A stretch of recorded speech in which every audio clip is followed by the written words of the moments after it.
Yeah. Let's start Yeah. recording.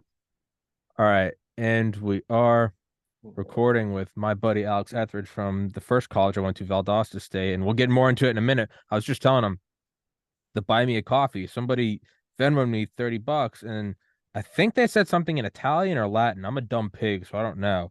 But then they said, "Thank you for helping me usurp my surf." And I don't know if it's because I'm also reading a book right now for a guest I have on about this Brooklyn like DA who was like putting Yeah. away like a mafia hitman. And I've been listening to it all day. So that's like in my head right now.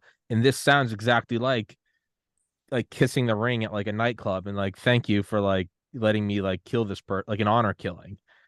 And I don't know if I'm complicit. So I just said thank you. Or yeah, thank you, brother. I feel like that can maybe be argued in court that I didn't do anything. And you were saying to just say Venmo me 30, we'll call it even. Because it's just you said birthday is $20. 30 Yeah. is just a little what was it, a bag of Coke? Did you punch somebody that like flirted with your girlfriend? Like that's kind of that's the development of my day right now. I feel like $30 is just enough for an arbitrary amount where people are going to question, like, do you really owe them that much? Like why are you asking for that? Like $20, people let it slide, but 30 is where the brain actually starts going. You don't But mind you follow up on 20 in high school and maybe college.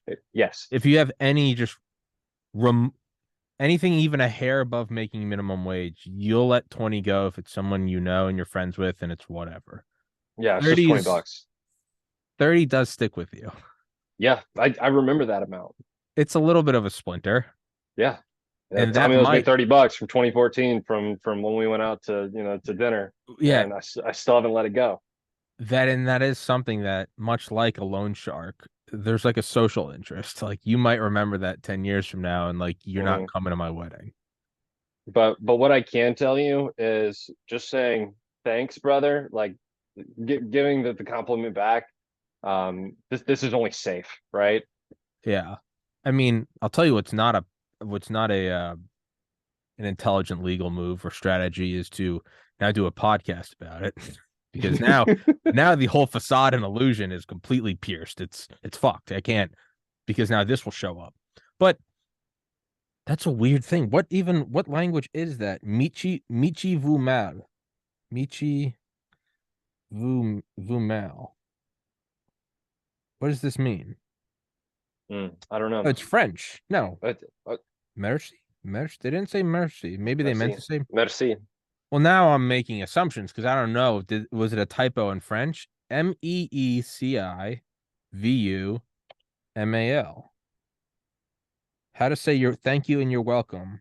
Yes, Um, French. they, okay, so they said thank you and then they said thank you and then okay, that makes sense. Mm. Thank you for It just means thank you so much. That's it. okay, but they said wait, are they thanking me for usurping someone? I haven't usurped anybody. What is usurping? Uh, the thing means like, is it like take over or like Yeah, dethrone, overcome? to take a position, power, importance, illegally or by force. Yeah, like you usurp. Oh God, illegally or by force. I was about to say. Oh, oh. So thank you Do so. you have some new rise to power that you wanted to tell me on our conversation, Tommy? Is this is this where I like this where I like make the announcement that there's been like a Yes. silent coup and like Yes. I am the 46th president. That's pretty sloppy if someone's thanking me for 30. Thank you for helping me to usurp my surf. Now this is another interesting. Usurp my surf. That implies that you were below the surf, which is Right. not surf's pretty. I mean, that's like the untouchable cast, right? That's your You surfed served up. my yeah, you took over my something. I don't know. It's one thing if you said helping me for usurping my lord or something or my king, but a serf is already like my ancestry, just white Irish Catholic toiling in the fields. You got to be pretty low to usurp a serf. Hmm. And then to tie this whole thing into a bow, thank you, Tommy. But does it mean more of just like a community gang war, like like some kind of close relationship where it's basically like they won the brawl, but Like a it fellow doesn't serf. Yeah, like it doesn't really like amount to anything outside of like street cred for the Like area. respect. Yeah, yeah, exactly. You have bragging rights. You won the volleyball tournament. Do I have do I have a little clout now in maybe Yeah, like suburban Paris? exactly. Was Yeah. there a brawl? But why is this idiot? I don't want to say idiot because thank you for the money. Well, I mean, you influenced them $30 for it. So, When I say idiot, I mean don't believe a paper trail. right. Anyway, this was one of the more unique beginnings to a podcast. It's a good way to dive in. This is one way to get in. My buddy Alex Etheridge. I was just thinking today was the day I always remember December 4th. Today was the day my hell week ended. I just always remember that. And Yeah. that was 13 years ago today. And that was in Valdosta, Georgia. And you were in the fraternity next door. You were in Kappa Sig. I was in Pi Cap. And you and we reconnected in like 2017 when I was still living with my parents. And Alex is actually my original podcast partner. We did a couple of episodes and then a couple more years went by and I started this thing. But I wish I could find, because I had one right before I started this with my cousins. We did like 3 episodes and then I was like, I want to do this on my own. But 2 years prior to that, this is like the deep lore. This is like the sequel to the sequel. You and I did a couple like 3-hour episodes. We did. And Yeah. I think they probably still exist on YouTube, but I don't know where they are.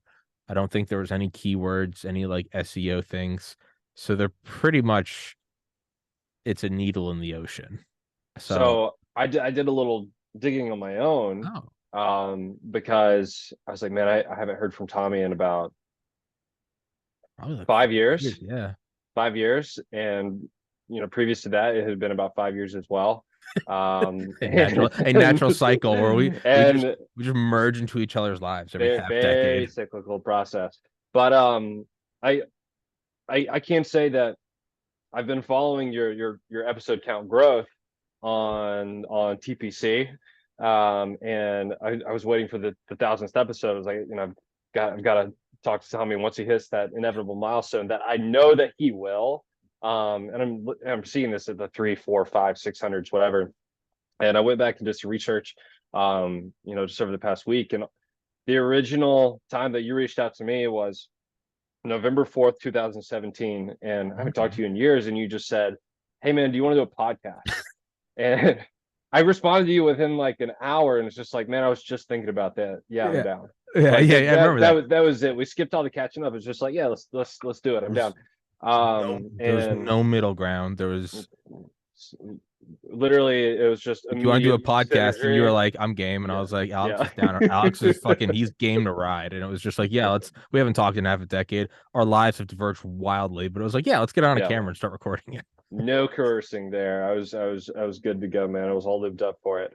And we came up with the podcast where we didn't know what our topics of conversations were going to be. We talked a lot of conspiracy theory, but we made Theory of Now was the name of the podcast at the time, and you made some cool visuals for our YouTube page. Yeah. All the multi arms, and it was my head, and I'm holding your head. And we have at least one video that's posted on YouTube that's 3.5 hours long. And I don't know what we talked about for 3.5 hours. But the video starts off with me talking about my ear getting cut off in college, and telling the whole story behind that. And that's about as far as I got back into reliving our conversation from 5 years ago. Can you send me that link? Because I kind of want to upload it onto here. I will, yeah. Which it's hilarious because it's me sitting on same couch I still have downstairs, or it's literally this couch right here. I remember I would love my parents' garage.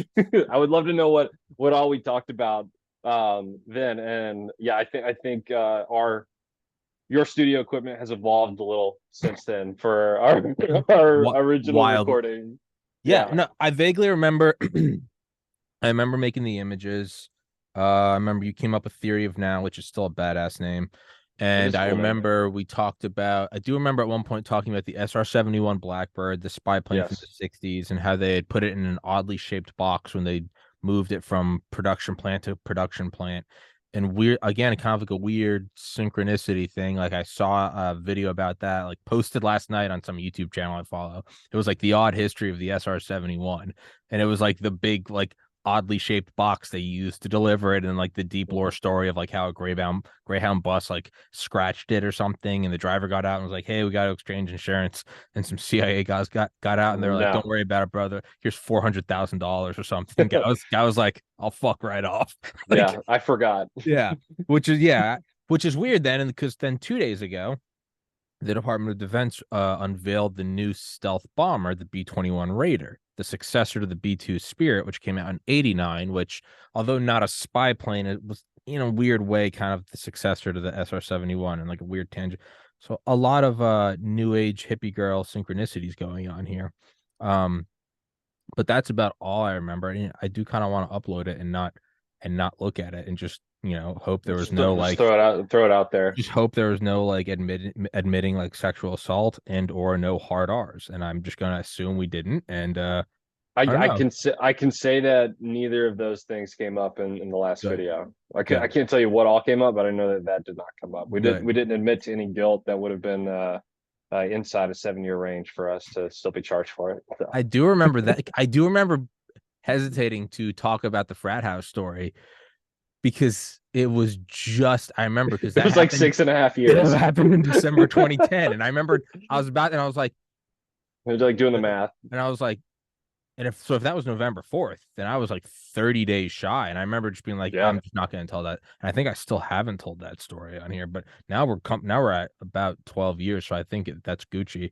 Um, But our house is completely leveled so now is in ours. Valdosta. Yeah, so I mean, I think there are apartments. I haven't been back to Valdosta in 10 years. So I don't think it's kind of like Jumanji. I feel like if it's I go it's back not a there, calling. Yeah, I would like, I would, I haven't lived in Georgia since 2016, but I would happily go visit UGA at any time.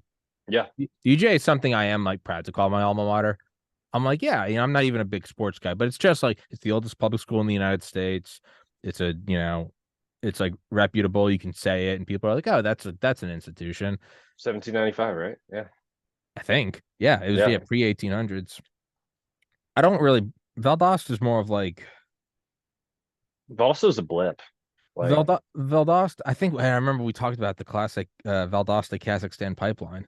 I remember that was a topic of discussion. I don't remember what that allures. Valdosta is something I don't really bring up though. It's like a tattoo that I have covered up. It's like, what is that? Like, don't worry about it.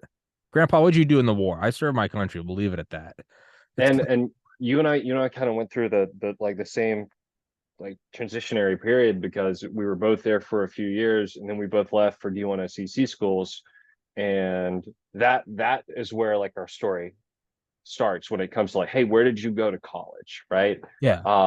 And the story before that, like I have great friendships and like I have memories and I have Oh, times from sure. it, but it's never like a stamp that I like first go to identify for, right? No, no, no, no. Like, no, I love my friends from there, and I think a lot of the things we did were criminal. But no, what's your story? I always start like, oh, well, I graduated the University of Georgia in 2013. That's like how there's never any like, what was the deep lore behind that? And it's like, Yeah. don't, How did you get there? Yeah. how did you? I'm like, well, there's this backwoods town about 7 hours south of the last gas station in Atlanta. It's called Valdosta, Georgia, and I don't know, it's not really. When I left there, and I think we talked about this last time. When I left there, I was gone for maybe a couple months. This was like November 2011. I was still kind of getting used to the University of Georgia. And I remember seeing like the fraternity I was in, like in the news, but not even like a distant memory. Like I was only a junior in college. All of my friends were still there. So it was very Yeah. much like my friends were in the news. Yeah. And it was They're like because, freshly 21. Yeah. yeah, like barely, not like, oh, back in the day, it was like, no, I know them. I lived with them less than 6 months ago. Right. And I remember seeing that like their big end of the year party, Purple Haze, like someone had come over from some other fraternity and done something, and uh one of my friends did something to some guy, and that guy pulled a gun, Hmm. And my friend, and I don't know what the statutes of this are, so I just won't say who, bit his ear off. Yeah, And that was in the news. it was. Yeah, Yeah. it was on the front page of the Valdosta Times or whatever the paper was. But it had made it all the way up to the University of like Georgia. It was like It did, but you were already gone by that point. yes. And I don't even remember if Important we legal talked distinction. about this last time, but I was at the majority of those events that you just described, Oh, watching from a literal bird's eye view. on like the roof or One, something. yeah, we were on the roof Yeah, yeah, uh, no, that was a that's what you do in Valdosta. There's not a whole of lot your going on. house. Yeah, you sit on roofs, You and sit on I was roofs and drink. back and forth between my roof and y'all's roof, and I had ventured down to the other fraternity next to us, and I don't think we got on their roof, but it was all from another perspective, and I got to watch all of these situations slowly escalate till it was enough calling where I told myself, hey, I should probably go home. Like this has gone a little too far. You should probably leave. Yeah, so I missed the last part when the cops showed up and everything. I was saw it from afar, and that was the time to go home. Yeah.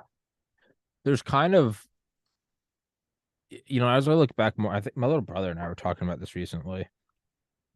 But that's sort of like you always joke when you're, oh, when you're 18, you think you're invincible, and then you get older and you're like, no, you will get hungover.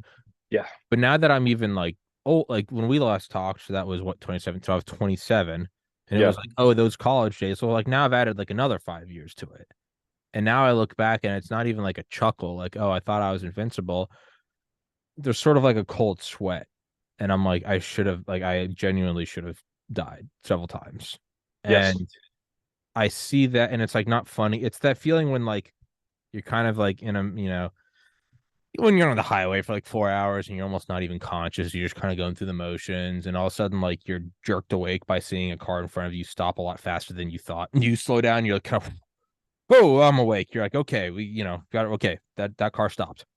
It's how many songs or how long into this episode have I actually been in this mindset? Have I actually been zoned out I too? would say that's how I've done a majority of 1,000 episodes. It's just Yeah. in this weird ephemeral, and every once in a while I'll like make sure to like touch the ground so I don't float off in orbit. Yeah. Um, these My ones are, yeah. my fiance and I, we were talking about this yesterday, for Lunesta and Ambien and other sleep medication drugs, how they essentially can cut off that part of your brain, Mm-hmm. your conscious, and where you can, even if you moved a refrigerator in front of your bedroom door, your Yeah. body still knows how to move that refrigerator. Mm-hmm. And if you have the will to do it while you're awake, you can do it while you're under the influence of this medication while you're asleep. And just how far a body can go just on an autopilot circuit like that. Yeah. Oh yeah, no. That's kind of one of the reasons why I meditate every day. Is like, one, I like it. Two, it helps get rid of stress and anxiety. It helps me focus, all the good stuff. But there is also, if I ever go a couple days without meditating, I get a little creeped out when all of a sudden I'll just kind of come to. Not like you're blackout, like you know what you did, you remember everything. Right. There always is like an odd, I'm here. And you're like, oh, like 6 days have gone by where I was just kind of in this weird falling asleep with the TV on consciousness. Yeah. The importance of being introspective, right? Yeah. And even just taking that 10-15 minutes, like you're saying, a day to understand where you are in your life, what's going on, what your priorities are, what you've been through the past couple of weeks, just time to process that information to really let it all set in too. I think I've always tried to place a hierarchy on them. I think there are three things for me that are pretty much the most important things in my life, and it's meditation, 8 hours to sleep, and exercise. Yeah. I've tried to place a higher. I think sleep's above it because it's hard to even meditate when you're tired. Do you have trouble sleeping like I on a had regular basis or? I had trouble. I really had trouble probably from around when we last spoke, Yeah. like 2016, right when I moved home. To honestly, probably about this past. I had a concussion this past May, and then it took about 2 weeks of or 2 months of weekly panic attacks. that I finally realized like I just couldn't drink alcohol anymore. Like obviously when you get older, like alcohol is harder and harder to drink. But Absolutely. I had a concussion and it just like it sent me over. If I had a drink, I would have not anxiety, a panic attack where I had like 911 dialed ready to press call. And I finally stopped drinking in the middle of August of this year. I've had the best sleep that I've probably had in like well over a decade. Which goes such a long way for every single thing else that Every you're doing in your life, single right? aspect of life. Yeah. It it is like I mean, I remember I did research at Valdosta, aquatic toxic research. I used pipettes to put shit in beakers. It was I too was right fun there to. with you. Oh Yeah. yeah, I forgot. Yeah, yeah. Oh yeah, it was all yeah. Me and I don't know Cameron. I think he was in your fraternity. He did it with Hmm. me. Yep. But I vividly remember one day I was in like the freezer lab for Dr. B, and I was doing whatever, and I was just so on the ball, and I was like, "What is this?" And I realized I had gotten 8 hours sleep the night before. And it was so alien to me that I was like, what the fuck is this thing? People do this every night. And I was, Oh, but I, no, but what you said sparked that memory because I literally remember sitting on the stools. This was probably like March 2010. I just mhm. remember it dawned on me. It was that moment of like the ape standing up on its hind legs or using an opposable thumb to use a tool or to hit something with a rock to break it. Yeah. There was this moment in my evolutionary timeline where I was like, I bet this improves every aspect of life. And it's bum bum, and it's like the 2001: A Space Odyssey. It like diverged my own evolution as a human. Look what I've created. Yes. One of my buddies jokes about this all the time. He said in college that the best thing that he could have for dinner when he didn't have any money was a good night's rest. Oh So yeah. he would chug a glass of whole milk and then race to go to sleep before he got hungry again. Well, And then he would wake up feeling great the next day. that's what I use. It's what I use for dieting. Yeah. Because your brain actually does release hormone. If you're going to bed hungry, if you can just make it to bed, you'll not only be not be hungry in the middle of the night, you'll be good for several hours the next day. Your brain actually releases hormones of satiation just so you get a full night's sleep. But sleep meditation, um, no, I mean I've just meditating every day. That's kind of like another one of those like evolutionary things. It's when the monkey discovers the print or creates the printing press or learns written language so you don't have to or spoken language so you don't have to learn how to kill an animal every generation. You pass it down and then you pass it down, and that's why we are where we are, is because you and I didn't have to learn how to mine for silicon. It's just it was passed down again and again and again and again to now where you and I can use microphones and cameras and we don't have to know how they work, right? Right. You know, we have Artemis going around the moon right now, and it's just built on decades of like rocket tech, mostly Nazis that we just kind of don't really talk about, but Well, it's the black box, right? They talk about in chemistry and engineering when you draw the flow chart for how things work, there's always just a black box, and it's just like science. It's yeah, just like computer, So this flows into here, and then it does all the computer stuff that we figured out for the past 100 years, and then it goes to the next step. but, So but really, yeah, yeah. we don't have to know all of that other part, right? I mean, it's just like being able to use a graphing calculator on the test, man. We don't have to know what that's processing, but if we know that expedited process to get to the final answer, then we get to skip that whole step.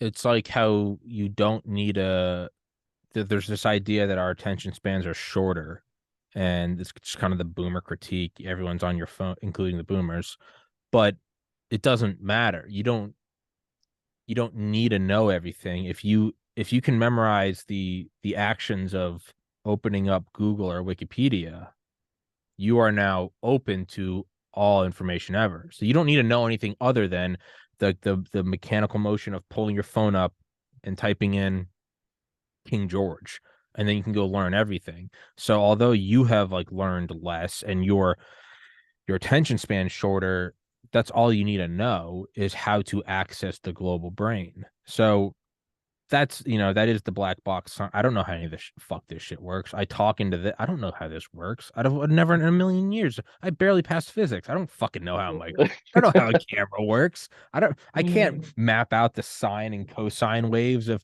I just know that the sound panels make the audio crisper. All right, fucking nail them up, whatever.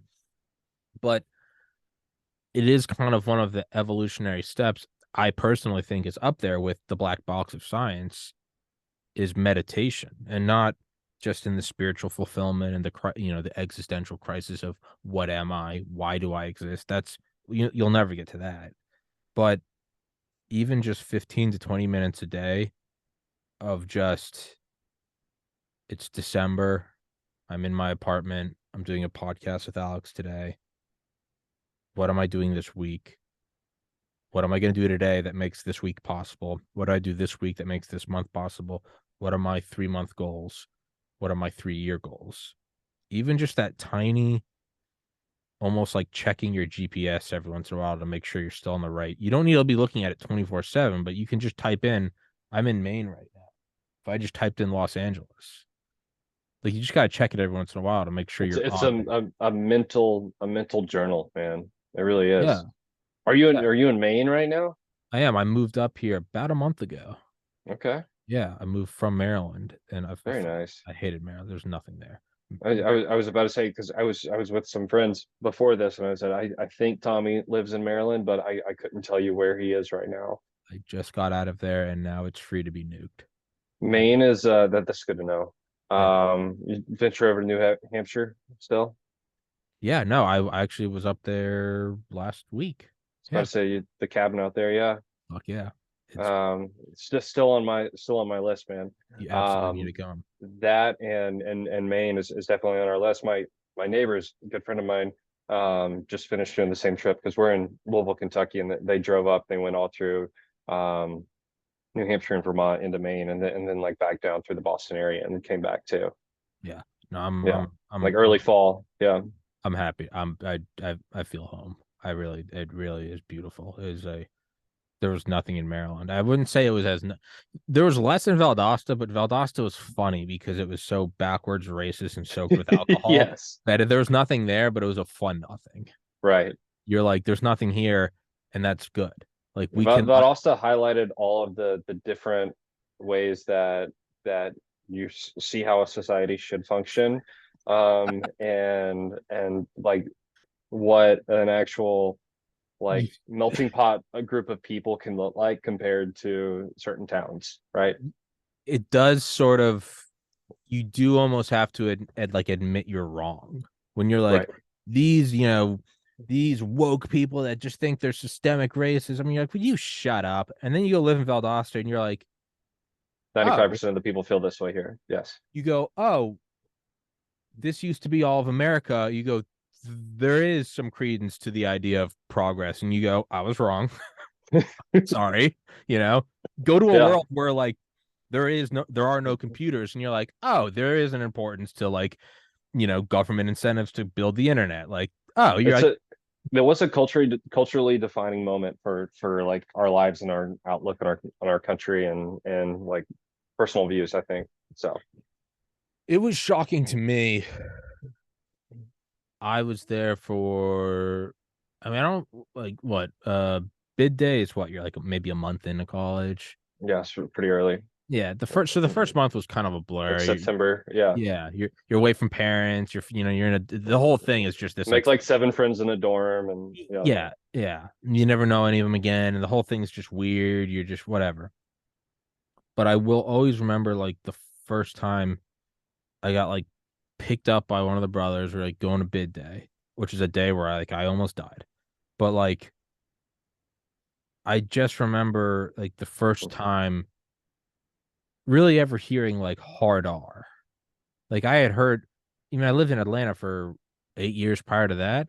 Yeah. Never really, there was like a joke of race, but in the same way, it's like, oh, we're white eighth graders singing Yin Yang Twins. It was very like LOL. You're so engulfed in both sides of the culture. I mean, the Yeah. schools that I grew up in were, 50-50, 60-40. They were all right there. So Yeah. No. Yeah. all walks of life. Yeah. Yeah. No. Playing in the Catholic like basketball league and in middle school, and then everyone from those feeder schools going to the same high school, and it was like you're in class and you're in the gym with black, white. Well, you don't give a shit. It's whatever. Getting Didn't didn't cross my mind growing up. no. Yeah. If anything, they would joke about it. I'd be like, I fucking hate how much faster my black friends are. But Right. that was like the extent of it. And it was just like, yeah, well, sucks to be whatever. Getting to Valdosta was like the first time hearing like that, I was like, I don't know. Vividly remember thinking, I was like, I had heard Southern accents in Atlanta. I remember getting to Valdosta, and that was the first thing I noticed was like true Southern. Like it was actually kind of unintelligible. And Like that was interesting. Valdosta, Thomasville, Adel, everyone in that general area, much thicker accents than you and I were ever used to. Peanut butter in your mouth and like 3 shots of vodka. And you're Mhm. like, what the fuck are you saying? And that was weird. And then like yeah, but I vividly remember like getting picked up in a pickup truck and somebody saying like hard, and I really didn't think anything of it. I thought it was just what an accent. But over the next couple of days, hearing it more and more, and with like real vitriol behind it, not just like again, not joking, like oh, there's my buddy Alex, that fucking cracker honky, like, and then you say, go, what up, dude? It was like baseless anger. And then Yeah, you could almost start to see with like the same incel vibe that like Hitler hated Jews, like blaming things that no couldn't have been, like my fucking thermostat didn't work, my effing hard R, and I'm like, that wasn't even what? there's No, no that's a relation. maintenance problem. Right. That's the shitty university we're at. That's not you know, and like food being like, one of the plates being empty at like the dining hall. And that was and then like getting like the next year getting a job at the bar, and the guy saying like very nonchalantly like, gotta have shoes, gotta have a shirt, that's the first rule. Second rule is you know 21 you can come in, eight any under 21 come in, but you gotta wear a wristband, and like if the fake is good enough, let him in, like what, we don't give a shit. And then the third thing was no blacks. And I just remember hearing that, and like I was like, It hits you in the face. yeah, I was like, again, I just thought it was like just making like a dark joke, like Right. if she gets pregnant, have an abortion, kill her, just like a funny like LOL, what, you're just being dark. And like that was like another thing where you're like, oh, this is, but then it comes up to like you can't talk to anyone about it because 99% of the people really believe that. Right. And then it dawns on you that you're not fixing this place. At first you have like some idyllic like intoxication of like, I'm gonna teach them the way, and then once you get shouted down, you're like, oh, I need to leave this school. and that's and then you leave. Yeah. And I mean that's kind of how it was for me. There's obviously a multitude of reasons why I chose to leave when I did, but it was a pack all my stuff up, see you later, bye. Yeah. And I remember talking to one of my friends I ran into at the gas station on the way out, had all my stuff. He's like, "Hey, where are you going?" I said, "I'm leaving, and I'm probably never coming back to this city." So I was like, if this is the last time I see you, hey man, it's been real, right? Yeah. I ended up running into this person again like 4 or 5 years later, um, and talking to him, and he's just like, man, you were serious, like you never came back. And I was just like, no, like I was good, like I had the experience, and I was moving back to the Atlanta area, and I was either going to Georgia State or Ole Miss. I hadn't figured out yet because I was still waiting to hear back from both of them. But that chapter of my life, I was just like, this is done. Like I'm not getting anything else from being here. This is not a stepping stone. This isn't anywhere I want to live. Like I need to go finish out my degree elsewhere. Yeah. Yeah. And like I do have a handful of guys I've kept in touch with. Ironically enough, no guys that were originally from there. They're all Yeah, from Atlanta too. they're Yeah. all the guys that I still hang out with were my Atlanta friends too. I see, Yeah. I still see them every now and then. Yeah, yeah. No, and I still text a couple of them here and there. We still keep and I genuinely still love them. Hmm. But that was yeah. I mean, but that's also kind of shaped my belief a lot, that it's kind of been reinforced through this podcast, is like talking to more and more people that believe different things from you. And eventually you do have to conclude that just like you get older and you realize you weren't invincible and like you probably should have died, Yeah, it's not just like a hallmark quote that someone posts on Instagram, but truly like the older you get, you realize just how little you know. Is whenever I talk to someone that like I really disagree with or something, it's not just some nicety that I'm like, well, they're not necessarily wrong. I just think differently than them. I actually draw back on Valdosta, and I'm like, there's an example of like I was dropped into in like an ocean, like a biosphere of a world I didn't think actually still existed, and it was there and thriving. Yeah, And I mean, kicking black people out of our frat house because they would come to our parties, and if they didn't, just turn on all the lights and turn off the meat in 2010, yeah, not 1950, in 2010. And like, if that existed, if something can happen once, it can happen again. If I'm like the argument against solipsism that I'm the only consciousness in the universe is, well, if I exist, if there was nothing and then I'm here, I have to conclude that it is possible that Alex also exists. When I witness that, I always have to look back and be like, I don't know what else is out, what other bubbles are out there, and you don't know what you don't know. Rumsfeld, unknown unknowns, and that, as I think, has helped me a lot, is that I actually don't know because that was one bubble. How many other bubbles are just beneath the surface all around me? Of I've never been molested in my life, not as a kid, nothing, despite being heavily at Catholic schools, nothing ever happened. Just because that's the case doesn't mean that there aren't people who have been brutalized by that as kids, absolutely. and it has shaped their world. It's not just a thing that happened, it's as impactful as like my own brother's suicide, or people that grew up in a single parent household, or people that, surprise, didn't have loving parents that put them through private school. Like, so in that sense, it's kind of been like a blanket example of like, I don't know what I don't know. And because of that, it's very hard for me to like put the blinders on and just scream and argue my own points as passionately as maybe like before I witnessed Valdosta.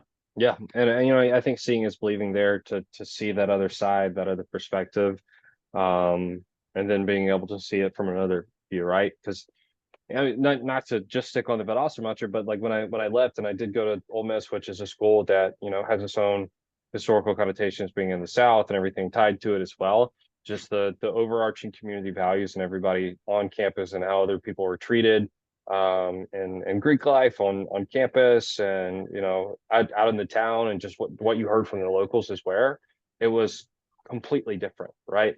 And I mean, I live in Louisville now, but these are still bubbles inside of the state and the overall, um, you know, overarching views that the state and the people that live in those areas are. So I think it's still its own ecosystem, and it's the people that are there. And the crazy thing about it is a lot of the people that are in that area, like Ole Miss, for example, are people that are from other metropolitan cities as well, that come over and really help define what the views are, and how community can actually work and interact in each other, in a state that doesn't have the best history of showing that they can, right?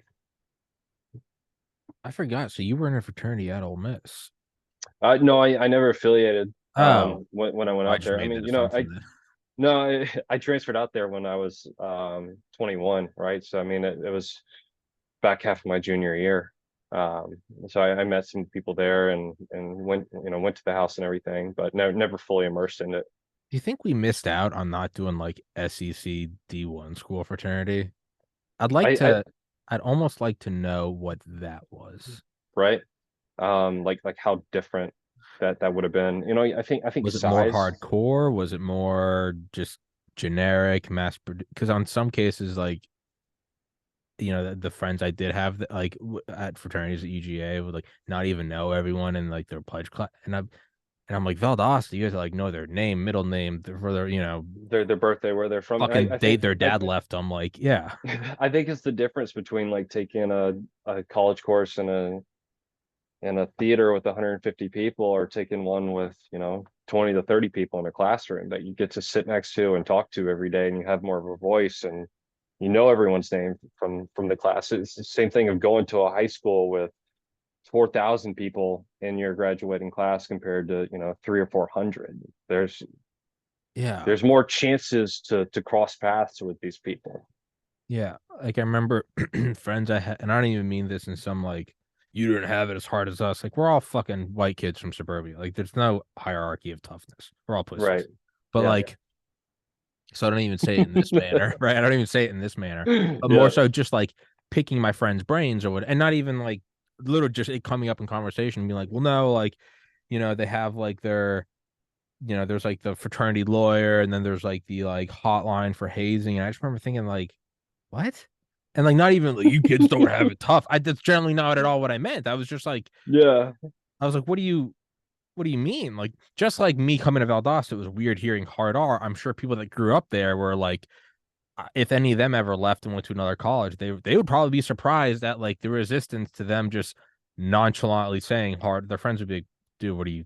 So it was very weird going to Yeah. a fraternity in Valdosta and then being like, the other people being like, no, like we don't have that. Like Hell Week is from this date to this. I'm like, you knew when it was? Like we didn't know when it was like, no, you can't do that. And like, they're not allowed to actually like hit you. And I'm like, I was struck a lot. Like, and it was almost this like battered wife moment where I was like, you didn't have to eat like hand sanitizer and grits. Like, Yeah. You yeah, you never had a butter sandwich like yeah, or a dip hot dog like you, what is yeah, this? you've never eaten a smoothie made of like old Big Macs, horseradish, and warm Bud Heavy until you vomit it. Like, Uh, yeah, or just pass around a bottle of Mr. Boston until it's done, and there's just a trash can in the middle. Like, yeah, and whatever happens, happen. And like, hmm I don't even mean that in like a positive. I kind of look back the fact, well, I didn't die, so I can look back positively.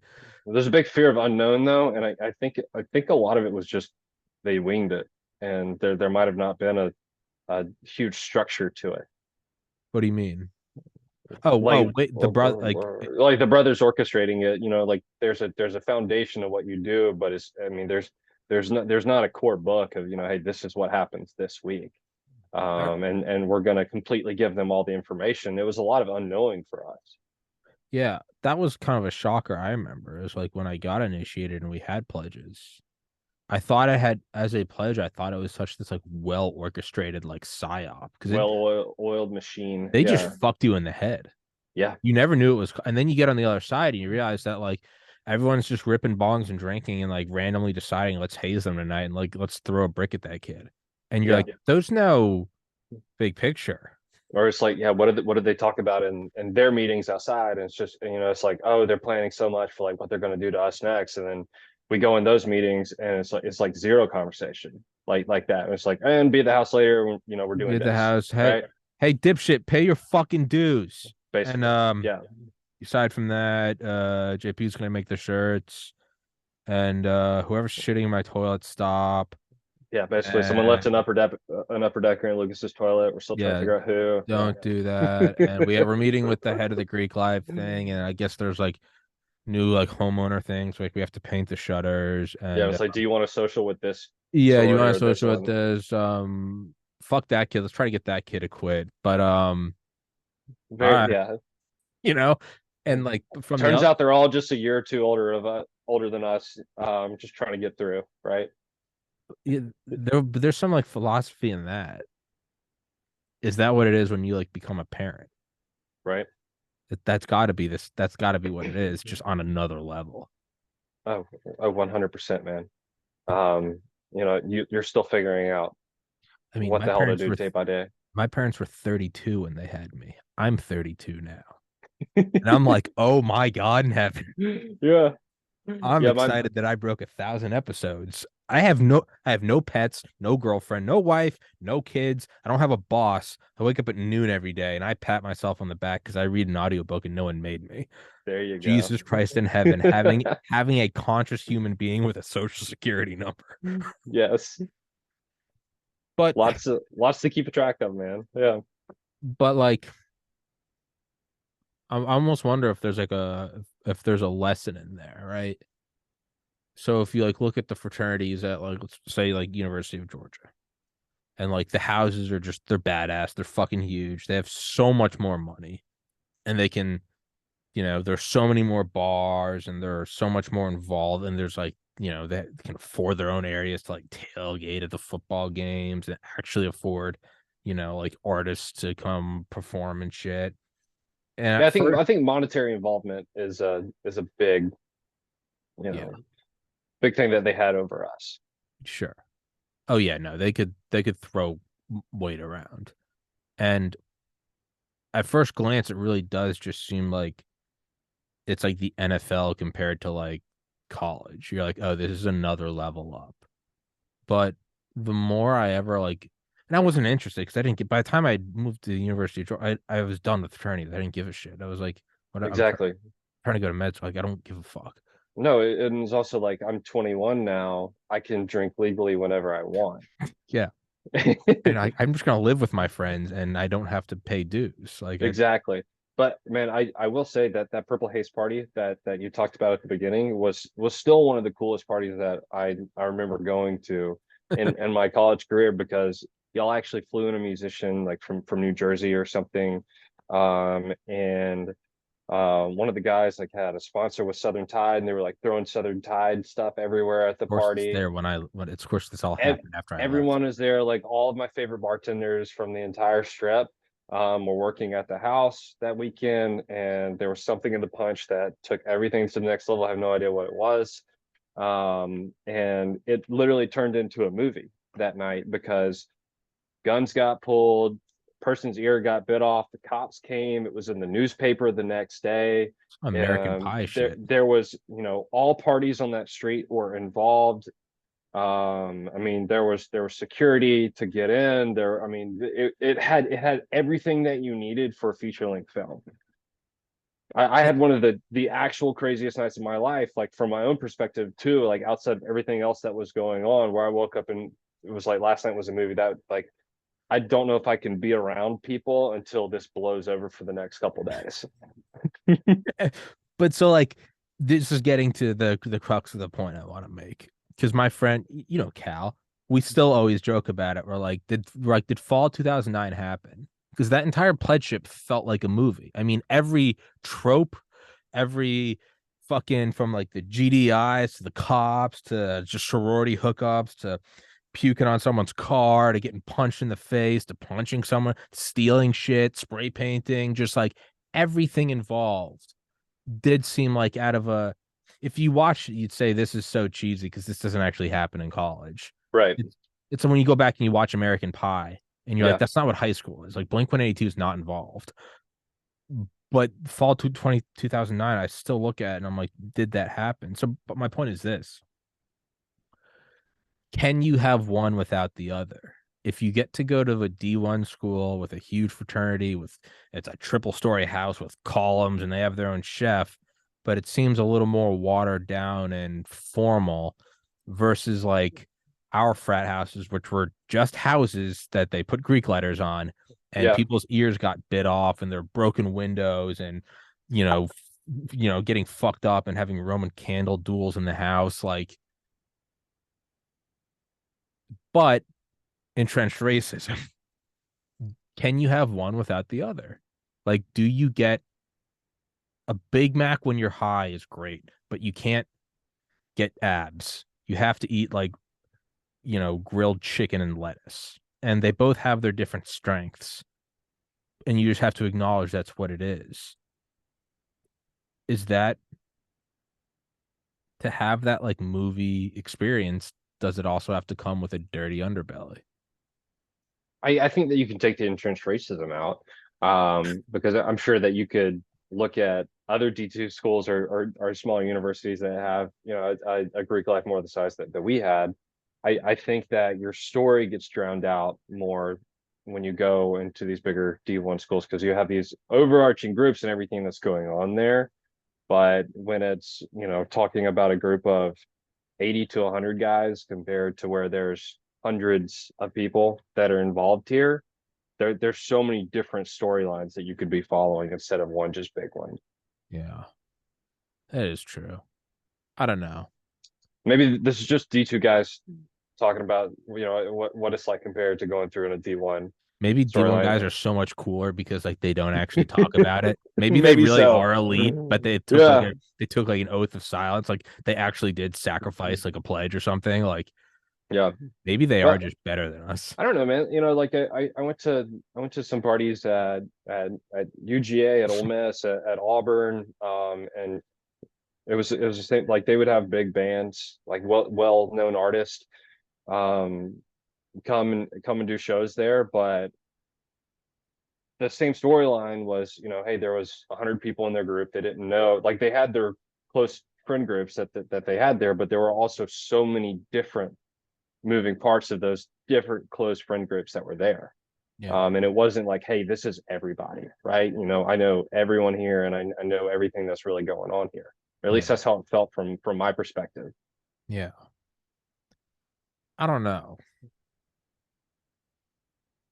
But I I guess look, it just depends on how much you want to be involved in it, right? yeah. The thing is though, is like when I look back at it, like I don't miss it at all. Not even just Valdosta. Hmm. I don't miss college. I can actually for several, my brother died in 2014, and from then till about 2020, my life was a living hell. I lived at home. I was addicted to drugs. I hated myself. I had no friends. I was overweight. Everything sucked. But You ever, did get really fat. I just want dude, to bring that up.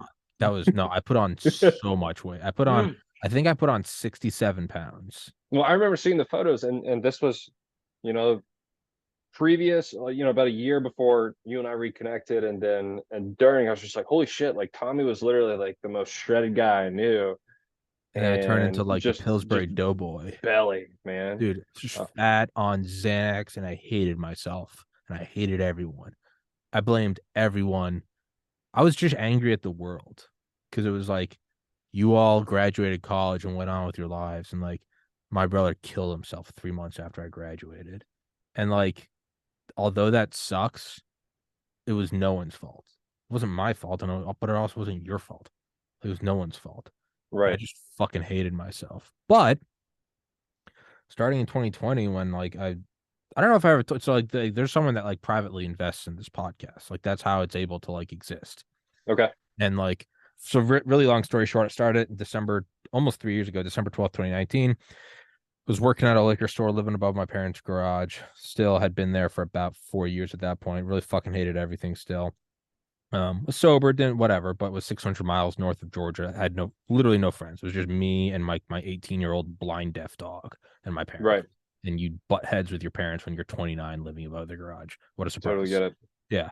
And I started this podcast and I was like 200 episodes in, and some dude like reached out and he was like, dude, I love your podcast. Like, and I was like, oh, thanks. I had like 100 subscribers on like YouTube and like blah, blah, blah. And like we were just kind of chatting, and I didn't have any friends. So of course I'm just gonna text with like a stranger. I don't give a shit.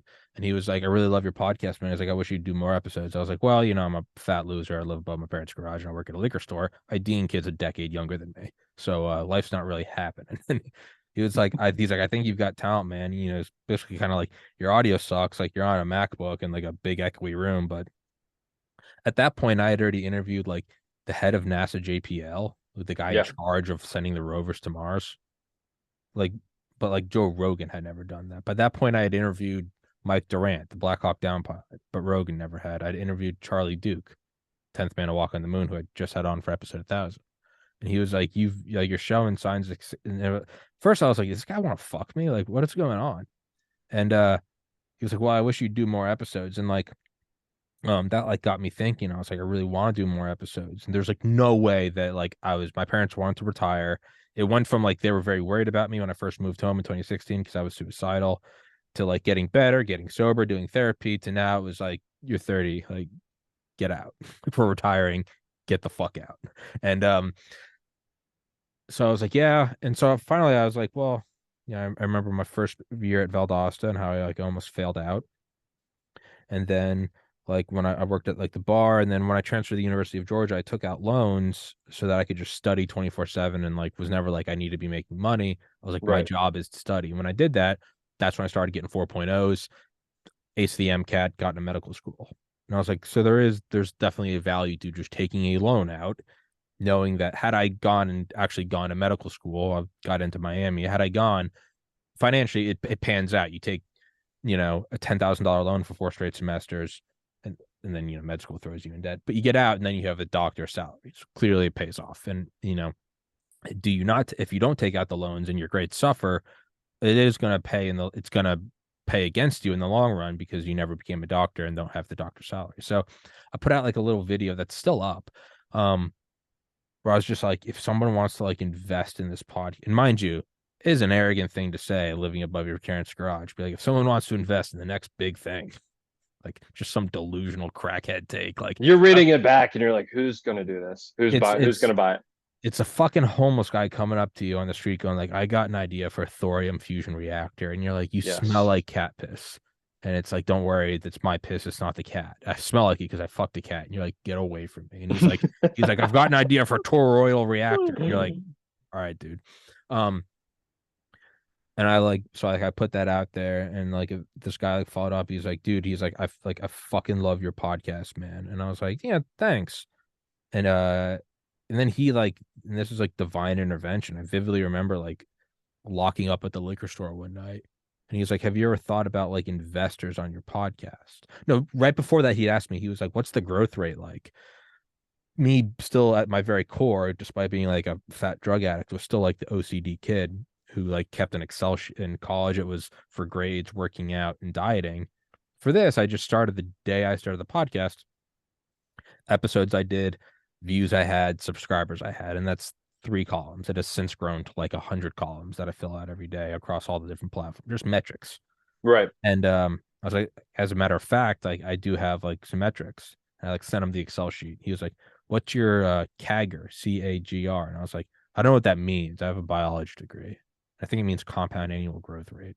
Okay. I was Yeah, like, sounds right. you can calculate. I don't, again, like I gotta go home to my parents because I gotta open the liquor store tomorrow. And he got back to, he's like, your growth rate is insane. And I was like, oh, appreciate it. And he It's the was like, difference between a fixed rate and the compound rate. You know, it's exponential with the rate that you're growing. Yeah. trusted him again, fat loser living above the garage. And I was like, I'm happy that you're happy with the CAG. You're a strange man. And he was like, have you ever thought of investors? And I was like, as a matter of fact, and I like sent him the video of like me like basing it on like, and my whole delusional pitch was like, I did actually do this to get into medical school. So although I'm a fat loser now, like I have like I have produced before. And this guy was like, how much would you actually need? And at that point, I'm like, who the fuck is this guy? And like went and met him. Turns out he lived like within an hour of me. He's like, well, I saw one of your posts on Reddit. I had on like some Delta Force guys, and I would just, whenever I would do an episode, whatever the topic was, I would find a subreddit relevant to that topic and just post Post it on there. Yeah. whatever. Aircraft carriers, Delta Force, fucking somebody knits socks, whatever. And he was like, oh, I found it there. I was like, oh, cool. And he was like, well, what would you need? And I was like, well, it took me 3 years to get into medical school because I fucked off my first year. So I was like, I think that I would need 3 years to like turn this into like a profitable thing, but it's not going to get anywhere close to that right now. And I just kind of said it like, whatever. I also didn't know just how wealthy this guy is and like how that was just like pocket change to him. And he was like, well, dude, I'd like love to meet with you. And like we went and like, chatted with him and kind of like established a relationship.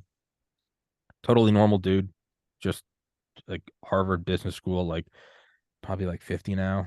Dude's just Yeah. fucking loaded. Normal guy, wife, kids, whatever. But he also, on top of like his own businesses and like investments, he also, like any successful business guy, is also taking like a small percentage of his money and like doing like venture shit. See if you can really get it to pop, right? You want to get on the ground floor of Apple, right? Most of it doesn't pay off, but maybe it does. And so we talked and like established like a structure for the podcast. And he was like, yeah, I'll give you 3 years of like living expenses. Just go get like a tiny apartment, whatever you need for food, utilities, whatever. Get a better computer, get a better camera, get a better microphone, and just you have 3 years to make it profitable. And like I can't pay him back, so he's like, it's not a loan. It's I'll go in, in turn. I think I made it 49.51 because I wanted full control. In Right. turn, he's like, I get 49. He's like, on the off chance you become like a massive podcast, I get 49%. You get 51. I was like, that's cool. And he was like, no racial slurs. You can't disclose my identity, and you have to obey like the actual laws of the land. So like, you can't incite violence. And I was like, It's that's fair.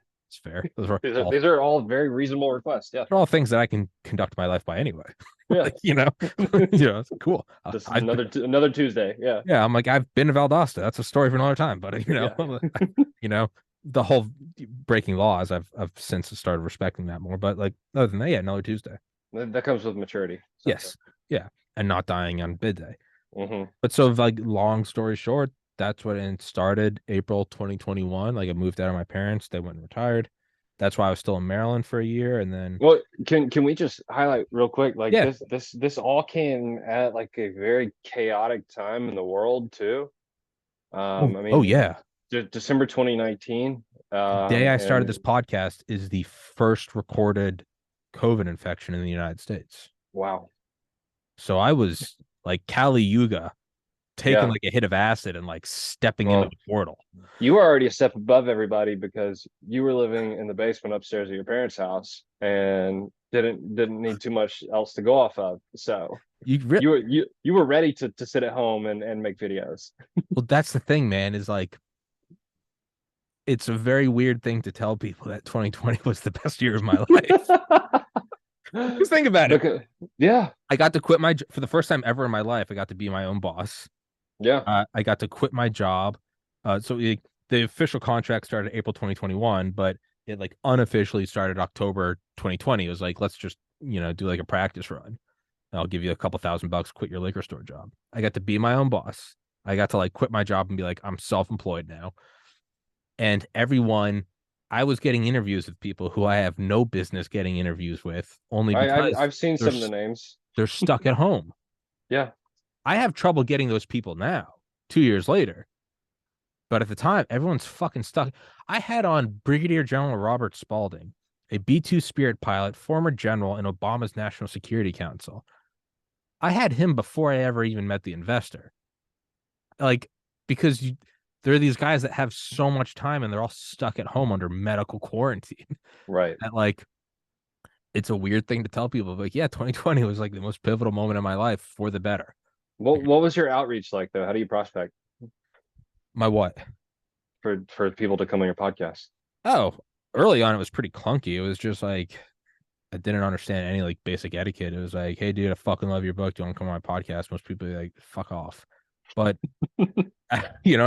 after that, but then I really started to like I would preemptively read their book or something, and I would send an email with something that it wasn't some bullshit like I read the first page. I would read the book. I would give the college try. And not the Valdosta college try, the UGA college try. And like be like, I love your book, and I'd really like to talk about X, Y, and Z. And like they would get back to me and be like, yeah, sure. And then it was a lot of like daisy chaining. You'd have on someone, and then you'd be like, do you have any interesting friends? Can you put me in touch with? Because once you get it in with someone, now you've greased the wheels. Actually, yeah, I know a guy that used to work on nuclear subs. And you do that. And I did that for like all of 2020 and most of 2021. And then there's like a time aspect where once you've hit a couple hundred episodes, now you can start to use that as like a bargaining chip. But yeah, I've done 300-400 episodes, been doing this for a year and a half. It's privately funded. And I've had on this guest, that guest, and the other guest. That's how you get more. And then once you get bigger and bigger names, you can kind of start using those as like, look who I've had on before. Those are references, yeah. This person has come on, and then very important is to be like, this person's come on multiple times, so it wasn't even like a one-off, like, oh, this kid's unstable. Reoccurring guests, yes. Yeah, and those get, and really, and then I got kicked off YouTube, and I'm on Rumble when I broke like 10,000 subscribers. Now, how'd you get kicked off YouTube? So I had on Dr. Malone, who has like the patents for the mRNA vaccine, or some of them. I had on him episode 495. So that was July, just weird memory, July 1st of last year, July 1st, 2021. And I got a strike for that, for like medical misinformation. Because he was like, most people should take it. Young males might get, heart damage if they take it. I don't give a fuck. No, I mean, I feel bad if people get heart damage. I interview viewing Delta Force guys talking about watching Noriega through like crosshairs. I don't care. Like, fuck do I care? And it's story time. Yeah. Yeah. I don't give a shit. Like, tell the story. I don't care.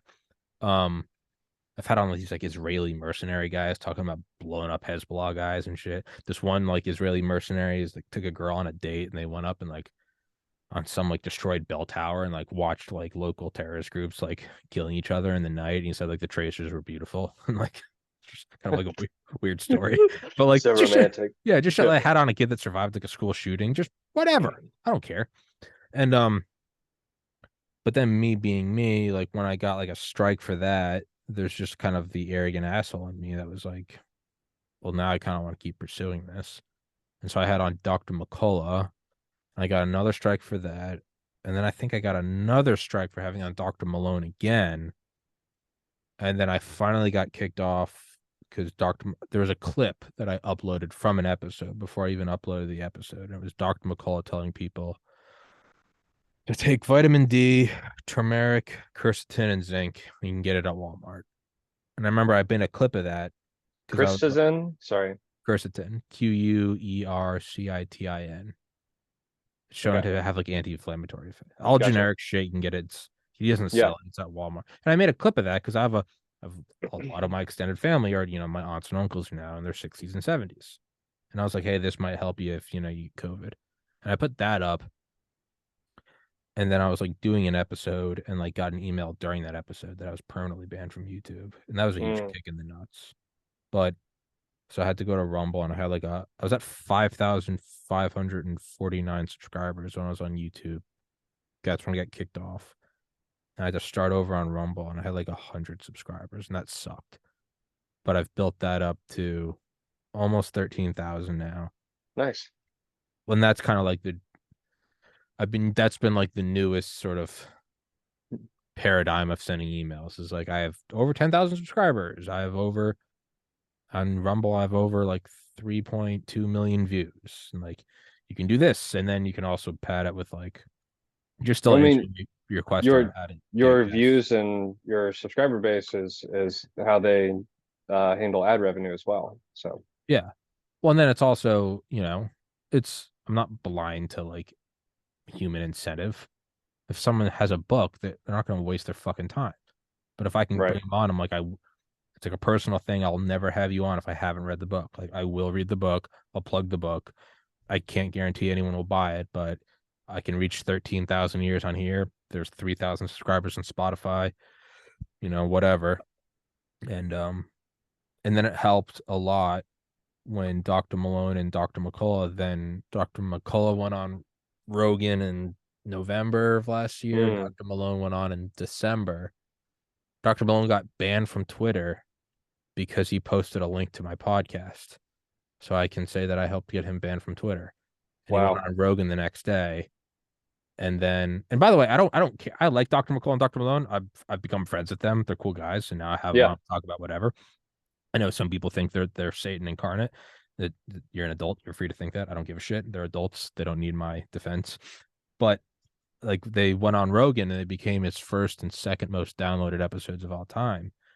And I was so upset because like everyone started slandering Rogan and like the White House attacked them. And I was like, attack me. I need this boost. I need No, this. I'll take the heat. I want it. Yeah. I'm like, I'm white with blue. I'm like, stop calling Rogan a white supremacist. I'm white with blue eye. I went to Valdosta. Like, Yeah. Good. Come on. call me. I'm an open target. White frat boy from like an upwardly mobile middle class family. Like, Yeah, digging in your I'm your history. Satan. I'm your Satan. You can dig up old stories of me and Alex, another white guy. And I never got any of those attacks. But very long Trying to answer. direct it. Yeah, Yeah. very long answer to your question. How do I prospect? It's you change and change and change. Right now, it's kind of I've had 3 million views. I've interviewed Dr. Fitzharris. She's a historian who's been on Rogan, and Howard Bloom, who's been on Rogan. He was Michael Jackson's publicist. Hmm. So like I've had 4 people on that were on Rogan, 2 of which were before he had them. So unfortunately, it's still very like parasitic in that I have to like I've had guys that were on this guy's show, but I mean, yeah, you understand the general structure, and obviously after 1,000+ episodes, you can help connect dots to whoever you want to talk to, and leaning on connections for, hey, do you know anyone else that would entertain this idea that would be really fun to talk to? any referral like that is usually the best avenue to go Mm-hmm. into it. But when you're going in blind, right, having some kind of icebreaker with them, like, hey, I read your book, right, Yeah. and this, it's literally having an icebreaker, who you are and what you do. Tommy, have a podcast. We talk about exactly this. Mm-hmm. Having some kind of value proposition. I'd love to bring you on. We can talk about your book. We can talk about this, talk about other connections that work in the same industry as you or whatever. And clear next steps, right? Hey, can we hop on a call, right? Yeah. Yeah. And like it's really that. And again, it's kind of some like cheesy Hallmark shit, but like that all makes up like 10% of it. And then the other 90% is just like, how hard are you willing to work? Exactly. But it does make sense that, so much of the bulk of your upbringing and your start for it came at a time where everyone's at home sitting in front of their computer because that's their only option. Yeah. So it's like, hey, because I had so much free time, right? I went to working virtual and managing people working virtual, and I the world was very stagnant at that point as well. So it's like, hey, do you want to come on a podcast and just talk about whatever? I think people are going to be a lot more inclined to say yes. And it's also like I try not to take it too seriously. I try not to take myself seriously, I should say. Yeah, Having on a guest with a book, sure, talk about the book, talk about how great the book is, or if somebody's achievements or whatever.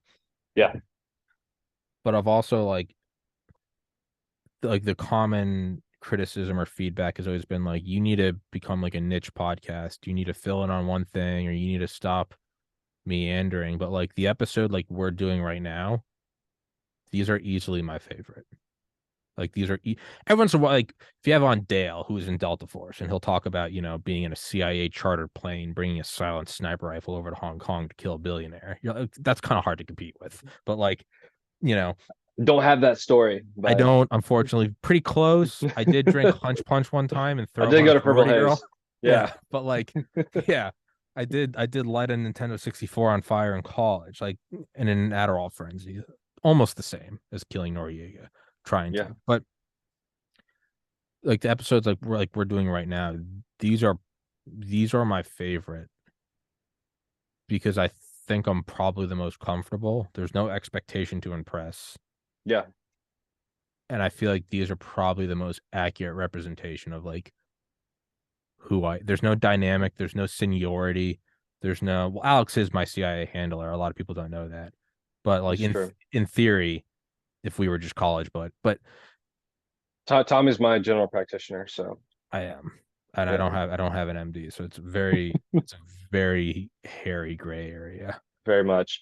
But Speaking of that, when I was doing a little recognizance before our talk, I found your video of the Zindan from Athens, oh as god. well, and your walkthrough of your little crevice that led Yeah. up to Yeah. the secret attic in that house, which is still such a freaking awesome area. And like whenever we last talked, I didn't use my upstairs at all.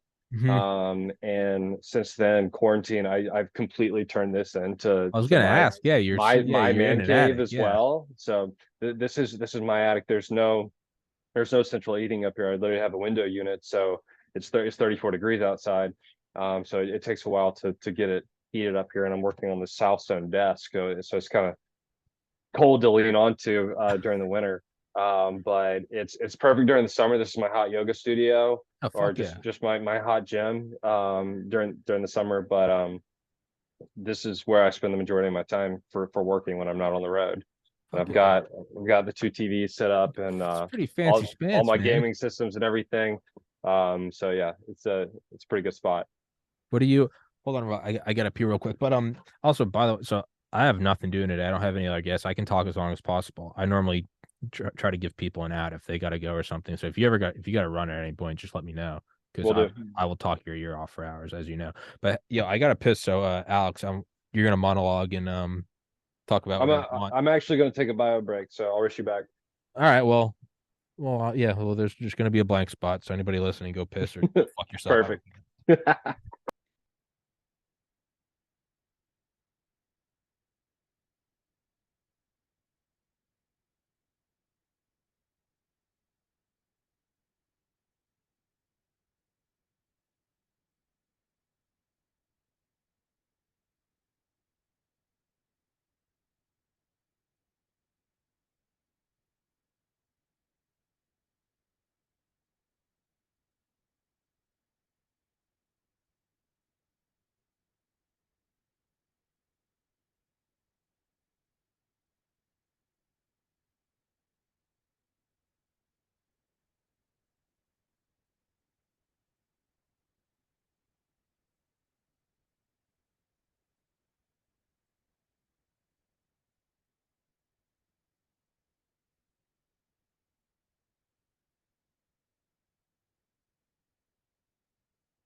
don't know where this screw is from. I hope it is not from this table. Just found a screw under my table, and I really hope it's not from this table. This is holding. You're muted. I can't hear you. All right, we're back. Yeah. I don't know where this screw is from. I really hope it's not this table. It's something in the room, I can tell you that. We're gonna find something out about this place real quick. But I was gonna ask, what are you gaming? I got there's my can't really see it. There's my gaming computer. I saw your I saw your big setup on your Instagram channel, and because you had the KFC background as well, but can I add the what? Yeah, it was the kernel background on like your 80. Oh yeah, no, that's the no, I have the dual monitor set up here. I'm on a laptop. Oh, so sexy. that's all we got. No, my the Colonel Sanders, that's a gaming channel I started back in like January. Nice. The gaming channel, and I haven't been able to describe this to anyone, but I feel like you'll understand it. The gaming channel is my Valdosta podcast. It means nothing to me. I don't care if it dies tomorrow. It truly holds no value. I put no effort into it. It's occasionally me and my friends will game, and I'll screen record it and upload it. I don't push it. I don't care about it. It means nothing to me. I love it, man. It's like, hey, I like to game and I like to make videos, so I might as well just do it. And if people like it, cool. If not, you have your own vault of all of your gaming. So it's there. I also kind of have like I hate, like, my little brother said that he has like a dog that's like a year old, and he loves the dog, and he's always like, it's like, I'm so dark in my mind. He's like, God, I love this dog. It sucks. I'll have to bury it one day. And he's like, well, I don't know why I think like that. And like, yeah, the thing is I think like that with the gaming channel. I'm always like, it's just hundreds of hours. I mean, each episode is like 9 hours long. It's not an episode. It's just screen recording. And I always think like, well, one day when I'm old and have dementia, or if I'm dying and undergoing chemo, I'll be able to look back at these episodes of my friends and I laughing. And I'm always like, why did you think that? Like, what if it's so like, when I'm sitting there stuck in the hospital going through chemotherapy, I'm gonna want to go back and watch those videos of me gaming in 2021. yeah, me and my friends playing Ghost Recon, and the thought will pop into my head, and I'll have to examine it and be like, what's wrong with you? And my friends will be laughing. We'll all be like dying laughing, just like can't breathe. And I'll be like, oh, I'm going to watch this one day when I'm alone. And I'm like, what the fuck is that? Like, the thought will leave me, and I'll be like, don't do that. But because it's just a sense of narcissism that for your own future self, that even you will care that much about what you're doing right now. I'll always have at least one fan. And it is the ego that I will never be able to fully destroy. No amount of meditation, you narcissistic. No amount of meditation and psychedelics will ever melt away the important self of I, the important sense of I. That's probably what it is. Well, and I think it's also just how your brain works, because you're always so hyper focused on whatever it is I think it's really a shift in, am I ever going to want to look so much on what I've done in the past, or is it making new content and working on bringing in new stuff? So is there, because I mean, we're talking about meditation and reflection, hey, 10 to 15 minutes a day, right? Yeah. Would you rather sit there and play video games for 9 hours and make new content, or would you rather go back and watch the night before and laugh at some of the jokes that you made? Oh, yeah, that's a good point. I don't know. The best part about it is you'll always have the option when you record the videos. So there you go. You never have to look back and like, man, I wish I had that one night where I recorded the video. We had the time of our lives. Yeah. The Colonel Sanders is actually, if you look closely, it's former National Security Advisor John Bolton. And I noticed it. Yeah. Some people don't. Mr. Warmonger himself. Yeah. No, the fucking demon himself. I mean, right hand man to Cheney. Cheney is the son HW never had, and Bolton's the son Cheney never had. Trust me, there's no genuine praise there. He's a fucking demon. I understand. But I just remember thinking, like, we were just thinking like what would be like the most, because the terms like xenophobe, misogynist, hate have been used so many times that there's kind of no weight to them anymore. And when I say that, I actually mean it, because if someone says racist now, it's been thrown around so much, but now it's kind of robbed you and I of describing Valdosta. I'm like, no, you don't understand it. It's racist, but it doesn't mean anything, because if you don't like something, oh, this he's a racist. I'm like, no, there is like real hatred. Hmm. We can't even say bigotry because that doesn't even mean it. Real vitriol, a true sense of superiority. But I was like, we need a new term for like all that is evil in the world, and so we call it petropatriarchy. It's the marriage of the Mm, petrodollar, the military industrial complex, and then the white man. It's the yes. petropatriarchy, and who better to be it than the sort Then of Bolton. Bolton as a Colonel Sanders-esque sort of old school racist. Give him the white suit and the And it's yeah. a marriage of John Bolton, Colonel Sanders, the military industrial complex, the patriarchy, and the systemic rape of our planet through fossil fuels. It really is one of my prouder pieces. I think Bolton would love it. That's the kind of fucked up thing, is I think he'd smile. Yeah. His big Hitler toothbrush mustache.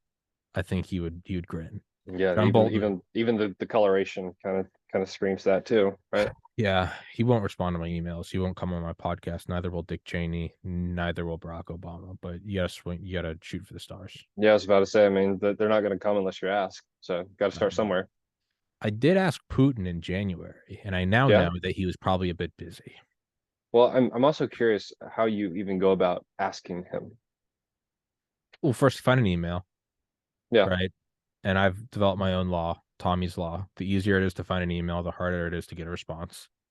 If you can go dig in somewhere and find vputin99 at netscape.net, chances are he reads it. That's a personal one, but it's Yeah. hard to find those. But like in all seriousness, like I have written like Barack Obama, George Bush, Donald Trump, President Biden, Bill Clinton. As much as they're kind of like memes for me to write, and it's more of like I just screenshot it and send it to someone. Like I tried to get in touch with General Mattis, former Secretary of Defense, and I actually got like Hmm. a response from the secretary that was like, General Mattis is flattered by your request, and he whatever, like, respects your entrepreneurial spirit, but unfortunately he's far too busy right now, which just means fuck off, don't talk to me. But to actually like write them, I actually try to be sincere as possible. And I know that's Yeah. kind of hard to believe because we've just been talking total shit for 2 hours, but like with Putin, I think I said something along the line, and this is before the invasion of the sovereign nation of Ukraine. But I said something along the lines of like, would you come on the podcast and like tell me why the Western image of like the Russian boogeyman is incorrect? Because like I've had out, so Dr. Malone, Dr. McCullough, these are people that they shit on Anthony Fauci all day. But I Hmm. got in touch with Anthony Fauci's secretary, and I was like, I'd love to have him on. I'm not gonna try to do some gotcha shit. Like I'm not gonna be like I got banned for. No, I will, as much as I'm like an immature asshole. Like I will completely give you the floor, and I'm not gonna attack you. There's no benefit in having someone on and be like, I think you're an idiot. That's what evening news is for. Like Exactly. I want to hear why you actually believe what you believe. And I think I wrote to Putin and was like, I want to know like why the idea of the Russian boogeyman is incorrect. Like I've grown up in the United States. What a shocker. Right. For I love the for United Western States. civilizations. Yeah. Yeah. Um, I didn't get any response, but Got to shoot your shot, man. yeah, I mean, I emailed ADX Florence, which is it's known as like domestic Guantanamo. It's like a super max prison out in Colorado. Hmm. Uh, Wait, what's it called? ADX Florence. Yeah, I've actually been there. Oh, really? Not been to the actual prison, but I've seen it. I went out to Colorado Springs August of 2021, and we went to a whitewater rafting area about an hour and 15 minutes outside of the city. And the largest suspension bridge used to be in the world, in the United States. I think China has built one that surpassed it in the past couple of years. is there, and you actually go under the suspension bridge while you're whitewater rafting. But on the way there, you pass ADX, and it is in the middle of nowhere, high desert California, um, hundreds of yards, miles off the road, but you can see it. And I went through and read the list of the prisoners that are there, Oh yeah. and I mean Eric Rudolph, and Jeffrey Dahmer, anybody who's been in the mainstream news for the past 30 years, is at that prison. And it was crazy just realizing that after the fact that we were that close to it. Yeah. The shoe bomber, Ted Kaczynski, the Unabomber, Yep. mastermind of 9/11 attacks. I can never remember his first name. Hansen, uh, Charles FB. No, no, or not Manson. Hansen. no, He was an FBI mole for the KGB. right, and Uh, his job was to do research, to find who the mole was, and it was him. Yeah. yeah. Yep, he's But there. Yep. total fucking. He would have got a bid. He Total got a Chad. great he got a great job. Yeah. Yeah. Well, he got fucked, but like, I emailed them and I tried to get Ted Kaczynski, Mhm. and they said they didn't appreciate the email, and I was like, all right, shoot your shot. But I thought it'd be kind of funny to have Ted So Kaczynski on no, yeah, over techno. You know, the effects of the Industrial Revolution have been disastrous on human. I thought would have been kind of funny to like do a Zoom interview with him, like over technology. I thought they didn't think it was funny, but um, yeah, I would say that really now, I've got to talk to so many people I've wanted to talk to, and that's been fantastic. I still wanted to, one, financially succeed. Two, I wanted to get more notoriety just for my own ego. right, But I've found that probably the most valuable episodes for me are people that I disagree with, not in like a hatred way, like somebody that thinks pedophilia is okay, yeah, but someone that just politically, economically, philosophically is completely different than I am, but is wildly intelligent. right, Those are the best converse because you can't, this guy's an idiot. You can't say this guy's evil because no, he just disagrees with you. He or she disagrees with you. Those are, I think, where the most growth occurs. And it's like hard to set those up because by like definition, Liver King. that man, if I got Liver King, that would be the coup. Would I just have to end the podcast if I had Liver King? No, man, I think that there's plenty of room to go up from there, but I think he can only go up. yeah. What a brain dead conversation that would be. Oh man. Um, So you managed to convince a lot of people you weren't on steroids. yeah. What was that like? I mean, they. How did I you pull watched that off? I watched the one on Pardon My Take, and I mean, they looked at him and they said like seriously though, like we can clearly tell you're on steroids, Yeah, and deny, right? yeah. My older brother last summer was like, "You need to get on this guy called Liver King," and I was like, "What the fuck is that?" And he was like, "It's this guy that only eats liver." And I remember he showed it to me. I go, "That guy's on steroids," and he goes, "That's the point." He goes, he's clearly a fucking like con man, Clearly a roid head. just Yeah, clear like this man's selling snake oil. Yeah, yeah, like looks like he has like ab implants, but yeah, I don't know. Um, and not to, I mean, I know obviously I'm incredibly open, and everything about my podcast is out in the open for anyone to find, so that's why I talk so freely. But if you don't mind me asking, like what are you? I know you're engaged, if not married. Like what are you doing? And I kind of have some questions to get into that if you want to talk about it. yeah, of course. And just to go back a bit, right? So I got engaged in October of last year, and it was probably the busiest weekend of my entire life, because I I find a way to tie sports back to anything in my life as well. And it was around Halloween weekend. Um, the Braves were playing the Dodgers in the National League Championship, and I remember texting Morgan. I said, "Hey, if the Braves win this game, I'm buying us tickets to Atlanta. I'm buying us plane tickets the next day, and we're gonna find a way to go to the World Go to the Series." World Series. And we're going to the World Series. And she said, like, yeah, whatever. Okay. Like she was at a Halloween party that I was also invited to. And she was like, we're watching Halloween movies. And I was like, cool, tell them I'm sick. I'm watching the Major League Baseball playoffs. And here's what's gonna happen next. And then we won. And I text her as like, hey, fucking happen. Like go ahead and buy your plane ticket. And we're gonna figure out the rest next week. And her family, turns out they have season tickets to the Braves games, and they have four, and she has a sister and mom and dad. So I'm number five. I'm the first one out of that crew, and I understand. So um, I have to find my own ticket to go to the games as well. So the week leading up to it, I'm a manager at my old company. I've got 15 or so people that report to me, and I hold a meeting in the office that Tuesday at like 10 a.m. before the tickets went on sale at 11 that day. And I said, hey, I need everyone to bring their computer. We have a very important meeting at 11. And I booked off the conference room, and I invited everybody, and I invited some other people. I was like, hey, y'all are welcome to join. Just going to talk through some things. I was like, all right, cool. I need everyone to log into their Ticketmaster account. If you don't have one, I need you to go ahead and create one, get everything set up.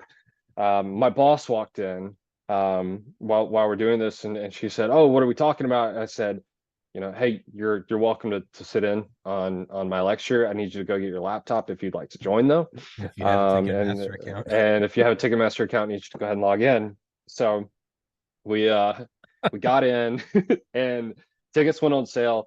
All tickets sold out in less than 15 minutes to the games, but one person that works with me was able to get through.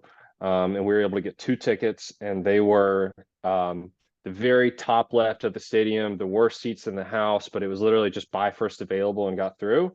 And he was the guy that got through was actually a big Braves fan, so he got a ticket and I got a ticket. And we decided, hey, we'll just fly down together, and I'll see you there. So that was on Tuesday. Thursday, this will all make sense. Thursday, my car has basically completely broken down. I've been car shopping for like 5 months. And I go and buy a brand new car, or brand new is 5 years old, but I got a new 4Runner that Thursday. And that's the first car I've ever bought. Like I had a car when I turned 16, and I've been driving it until the catalytic converter got cut off last summer. And I was literally driving around it sounded like a go-kart. I don't know if you know what a car sounds like without a catalytic converter, No. but it's basically a motorcycle. I mean, Oh it's that God. loud because the converter is what muffles They all of cut it that off, or did noise. somebody steal it? They stole it. Yeah. So they cut it off, and they sold it for parts. That's a whole nother story. Yeah. It was an actual it was a Eastern European like mob group that was Yeah. going around and stealing them from cars. The whole thing got busted. Um, but so I was driving around that car, no catalytic converter, no air conditioner. So got the new car, and been sitting on an engagement ring for a month as well. And I was like, hey, I'm going into like the busiest whirlwind weekend of my life. Um, you know, why not a better time than now? So we took Morgan to one of our favorite spots on Friday. I proposed to her that Friday, before we were flying to Atlanta to meet up with her parents, meet up with our friends. So we got engaged, and then we flew down like 3 hours later to Atlanta. And then we took engagement photos the next day, and then we went to the World Series that Saturday. That's fucking awesome. And at that World Series game, it was I'm already going through so much, right? Just whirlwind of emotion and being around everybody, and all the news with us. Donald Trump was at the game as well. So I'm literally I'm in the chop house, and one of the first people I see while I'm hanging out there is our friend Cal. Run into him, and I haven't seen Cal in. Of course, Cal's there. Of course, Cal's there. I haven't seen Why did I Cal suspect Cal wasn't part of this? since Valdosta. And I run into him, and it's like, "What's up, man? Didn't you just get engaged?" And I was like, "Yeah, yeah." We caught up, and we're outside, and like you look to the left, and 50 yards away, Donald Trump and his wife are sitting in the box, like just right next to where we were. And the craziest part about that, there were so many celebrities at that game, um, and the only person that I remember them putting on the actual jumbotron at that game, this is Saturday night World Series, Game 4, Prime time, yeah. prime time, 7 o'clock game. The only person they put on the TV was Karate Kid legend Ralph Macchio. That was the only person that they highlighted there. It's like the actual president of the country is right here, but no, let's not put him on. We don't want to get a mixed You want to riot at the don't stadium. don't want to mix audience and really distract. So let's just put Ralph Macchio on the Megatron and give him a rounding applause. But yeah, so all that went on last year. We get married in January. We get married in 40 days. So it's very relevant. It's right around the corner. We get married January 14th.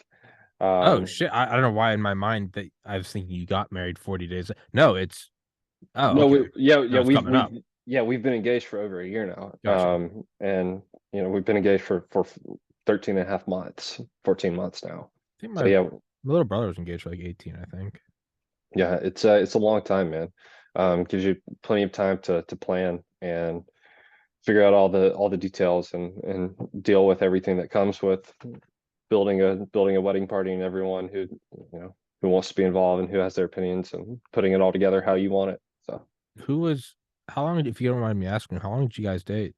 we first met in English class in March of 2014, and Oh, we started dating May of 2015.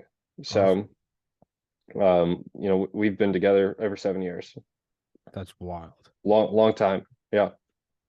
And we're common law married in the sense that we've been living together for over 7 years now. So That's kind of what I wanted to like ask about is she's my ride or die, man. I mean, she's been my companion through everything. that's what I mean is I love like the journey I've been on. No, I hate a lot of it actually. It was very bad. But like the past like 2.5 years has been super cool. Building Yeah. my own thing, seeing it very slowly but surely succeed. It's the hard work of getting into medical school, but like the autonomy. And in my mind, I love it because I'm like, you're just doing your own fucking like this is my work right now. It's like just talking to you about whatever. Like, this is my job. Right. Like I'm very proud of that. And like it's cool getting it bigger and building a new studio or whatever and being able to buy any fucking entertainment shit I want. And that's all very fun but like already I'm like noticing that, and I've always known deep down inside just through meditation and psychedelics, but now I'm like really starting to like witness, just like you at Valdosta, you actually witness racism. Is like now I'm seeing firsthand. I'm like, this isn't the answer. Like you always know that in your mind, like material things, that's not the answer. You're just it's kind of like a truism of life. But now I'm like really seeing firsthand, like going from a MacBook to a better computer was unthinkable, and then going to an even better computer, going to an even better microphone. I'm like the shit that I used to like dream about having for the podcast I now have, and like it's great. Right. It's here. But it's more and more so even now, like moving from shitty Maryland to like I've got like a cool place in like downtown Portland, and I'm like looking at it like a skyline, and like I'm like, oh, this is badass. Like my building's badass, and like I love it. And it's still just like okay, and like more and more I'm seeing firsthand. I'm like, this isn't. I'm like, so let's walk this out. In your wildest dreams, what would this podcast be?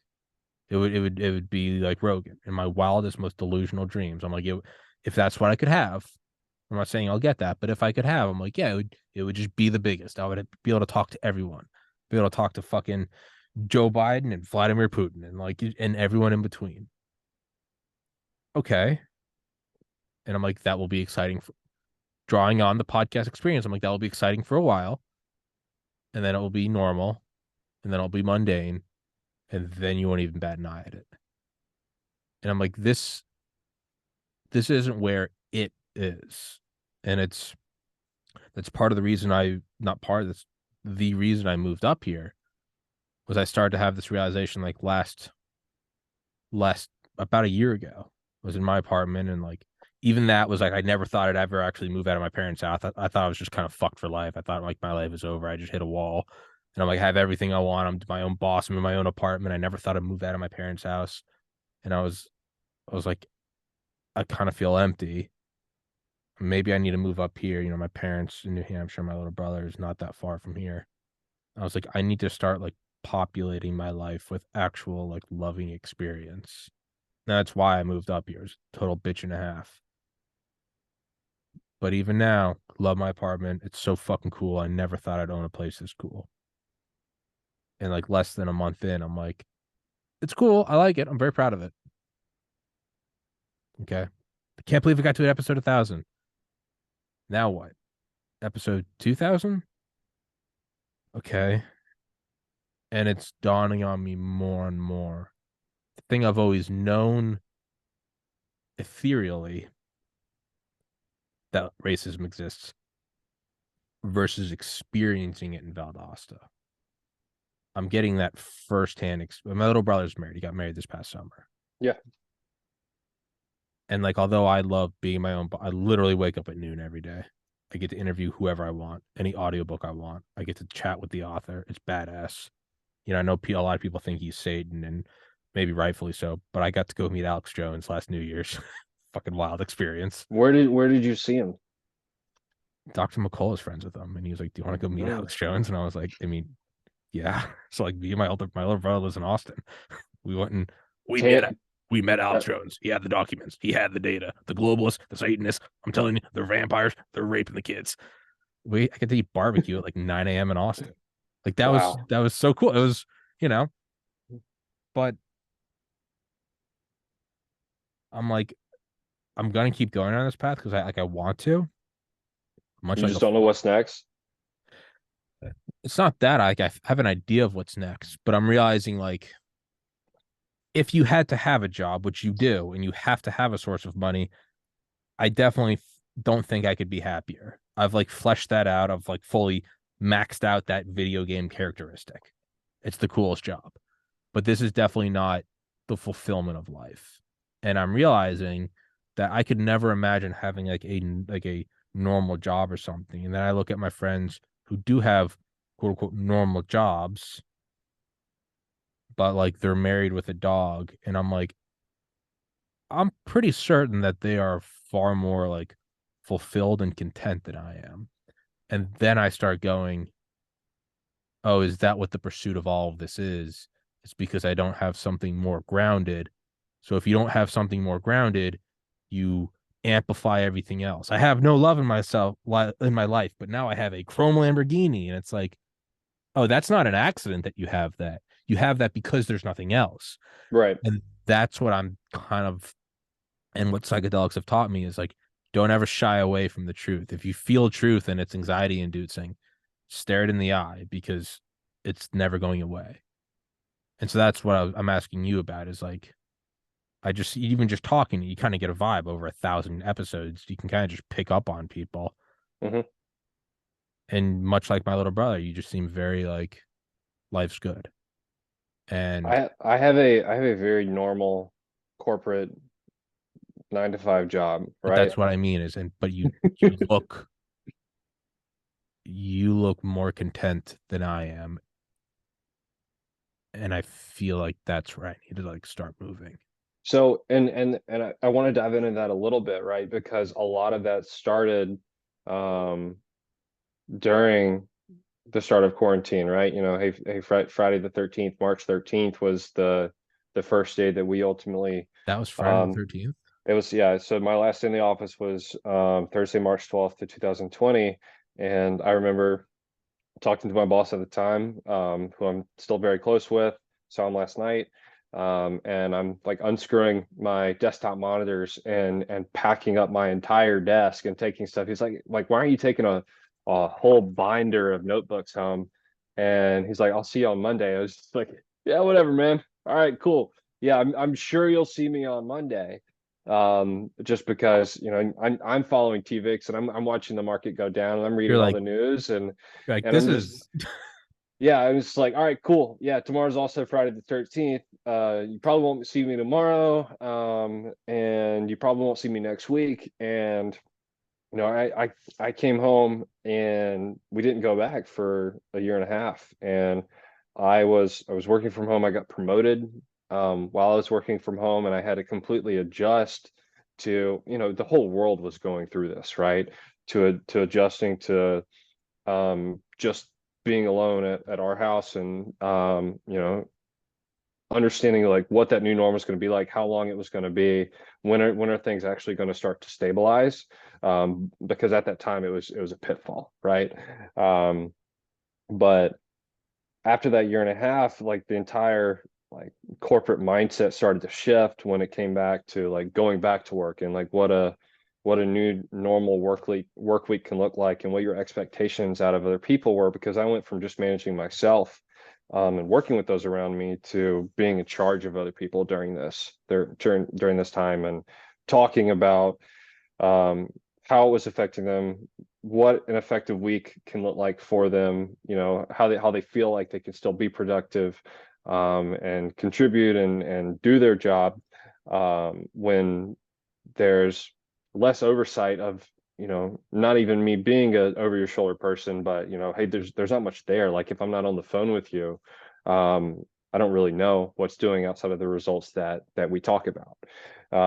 And going back to the office and working in this hybrid environment too, for a while, just kind of like augmented like what that change was going to look like and how I could work with other people and also manage myself working at home. So I think the content there really started to argue, hey, do I want to physically be around people, or do I want to just be able to manage myself again in an area where, I can't go work in an office or I can't just work at home, right?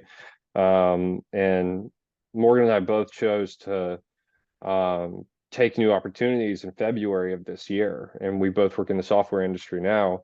And she has an office that she goes into a couple days a week, and I have offices across the country, but I work from home or I travel most of the time. So I think the content has come with more of a lot of trial by fire, like through working in the same industry and software and sales over the past couple of years, where that whole industry has transformed.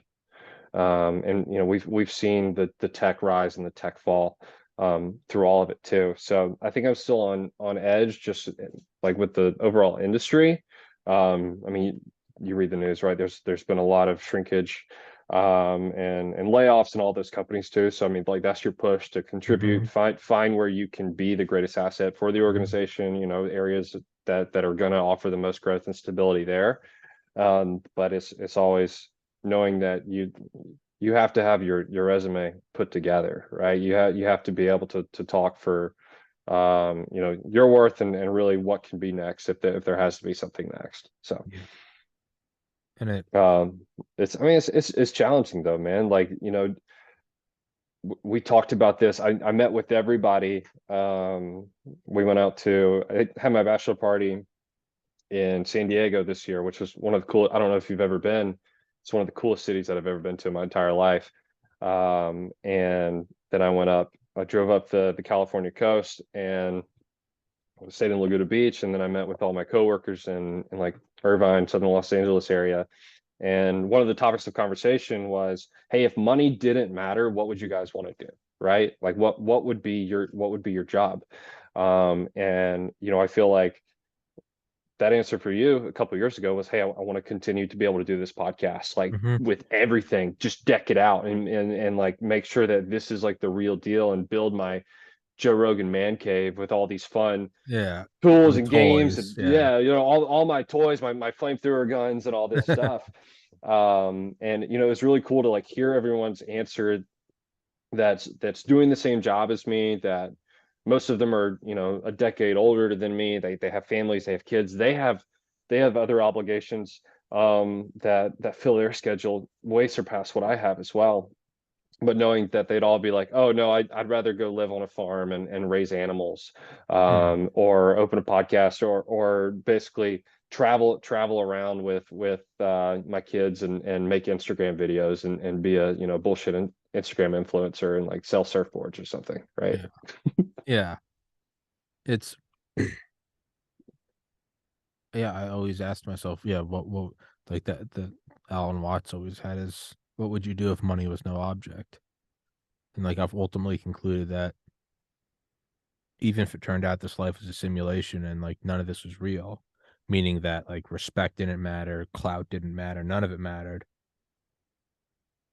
I would still do this because even if it's all, even if you're a robot, I'm like, I love waking up, working out, shower, meditation, doing I like it. I like uploading it. I like posting it around. I like tracking the metrics. You But know, you know, one thing that I think about when we talk about this, like when you look at what you're doing now, is it ultimately following what your subconscious and like what your childhood, what your aspirations always showed interest towards? You know, are you following your heart in uh things where all the other life starts to get in the way, right?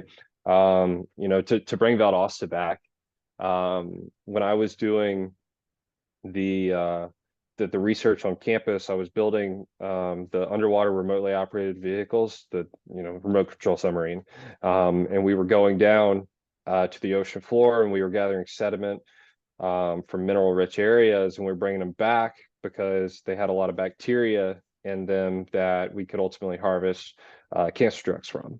mhm, There are a lot of natural products in that, and I knew that I was like interested in that, and you know, this is why I was spending 15 hours a week on campus working with professors outside of class to do all of this stuff. But to answer that question, like, you know, am I fulfilled by this? Like, why am I doing this? I was like, I don't know, it's fun, right? Like, this is just what my life is taking me to. And I remember I was on the way to like some symposium where we were presenting at University of South Florida in Tampa, and my mom sent me a picture. She said, I found this. This was from the fourth grade, and it was a photo that I had drawn, and it was me in a submarine, saying I want to be a marine biologist and discover the ocean. And I wrote that fuck when I was yeah, in fourth grade, and I was just like, man, like that's been there the entire time. And I, yeah. you know, I 100% had forgot about that. You know, it was like some random project that I did. But you know, I think about it more now too, is because I work in the healthcare industry, and it was the same thing, right? It was like, hey, like I want to cure cancer. I want to go to med school. I want to, you know, study chemistry and understand all of this. And to get into the industry that I'm now, it's like, well, you know, hey, I had to get sales experience. It really helps if I have a healthcare background to really understand all of this, but I still feel like there's such a higher threshold for what I do right now and just deeper understanding. And it's, am I slowly challenging myself to get to that next level of where I want to be in my life, even if I'm not introspective about it every day, right? Hey, even if I'm not meditating, like, hey, what are the next 12 steps for me to actually get to where that next big goal is? But am I trending in the right direction, right? You Correct. know, is there some loose plan that I'm like slowly starting to put together um without me even knowing, or am I just completely off the rails? I think that's a good point. Is I think I've jumped around so many times in my life, but the general theme is always the same. Right. I love sinking my teeth into something, and I mean, it's almost a religious experience, just devoting myself. I mean, little kid building Legos or playing basketball or lifting weights or, you know, trying to like burn down your frat house or getting into medical school or getting fat, like, or graphic design. Like I I go into it entirely. And I think I'm trending in the right direction in that. I also feel like it's not all chaotic. Each successive thing I've done over the last 30 years, I'm getting closer and closer to Like when the optometrist gets just the right thing, you go, "Oh, I'm seeing it now." Hmm. This one Yeah. definitely feels like I'm in tune with what I'm supposed to be doing more than ever. Yeah. But Tommy, the great thing about it is there's no final answer, right? No, There's no end. It's just, hey, what is that next greater vision that you can ultimately see for yourself or have? And a lot of the times it's retrospective, man. You take this next step, and you, for example, I mean, moving to Portland and building out your studio and getting here, like looking back 2 years, you're just like, holy shit, maybe this is what I really did want, and I got it done, and it's like, yeah. what can happen in the next 2 years? Well, it's 100% that. But I think what I'm finding is like this is like the infrastructure. You have to have a job. I personally just think humans will just go crazy if we don't have something to do. Yeah, But that might just be a limitation of my own Neanderthal mind. But that's like a transhumanism discussion for another time. You have to have something it's to a social construct. Yeah, you have to have something to do. You do need a source of income. You have to pay for your food, your water, your shelter. You got to be, a familial relationship, a social relationship. But what I'm realizing is like, oh, there's more to, like, for me, the college experience was like getting into medical school. And Right, looking back, I realized like, no, like Valdosta wasn't an aberration. That was also part of it. Most people did them both together. Like my friends that got into medical school also were in bands and had fun throughout it. I was right, more of a, I got 4 years of partying in 12 months, almost went to jail, almost died, and then spent 3 years studying. But it's all the college experience, including leaving and looking back and going, I don't want to go there anymore. That's also part of it. And I think what I'm realizing now is like, this is an aspect of life. Personal fulfillment, personal enjoyment. I've managed to tie in hobby and fun with work, but that's just like one of the parts of like the engine that is your life. And I'm realizing more and more that like moving up here, like family's a big part. I made that a part of my life. Moved up here and was like, I'm gonna make an effort to spend time with family. Gonna make an effort to have more episodes like this, where it's not always, and you're the author of it. No, sometimes just you and I talking about just like the racism of Valdosta. Like, all right. yeah, But what I'm also realizing is, whereas I used to look at people that like didn't pursue their dream with everything they have, and in my mind, I'm like, what are you doing? We have one life. You're dead tomorrow. Now I'm like, oh, they're not oblivious to that. They've pursued it in a different way. They've found love, or they're a parent, or if my friends with kids, I'm like, I can never have kids, and they're like, they're exhausting, but they're like, dude, it's like having a puppy times a trillion. Like I am like raising, and I'm like, that's beautiful. right, And then it's like another level more like, oh, it's not even that like they're aware of what they're doing, like they're more into it than I am into this. And I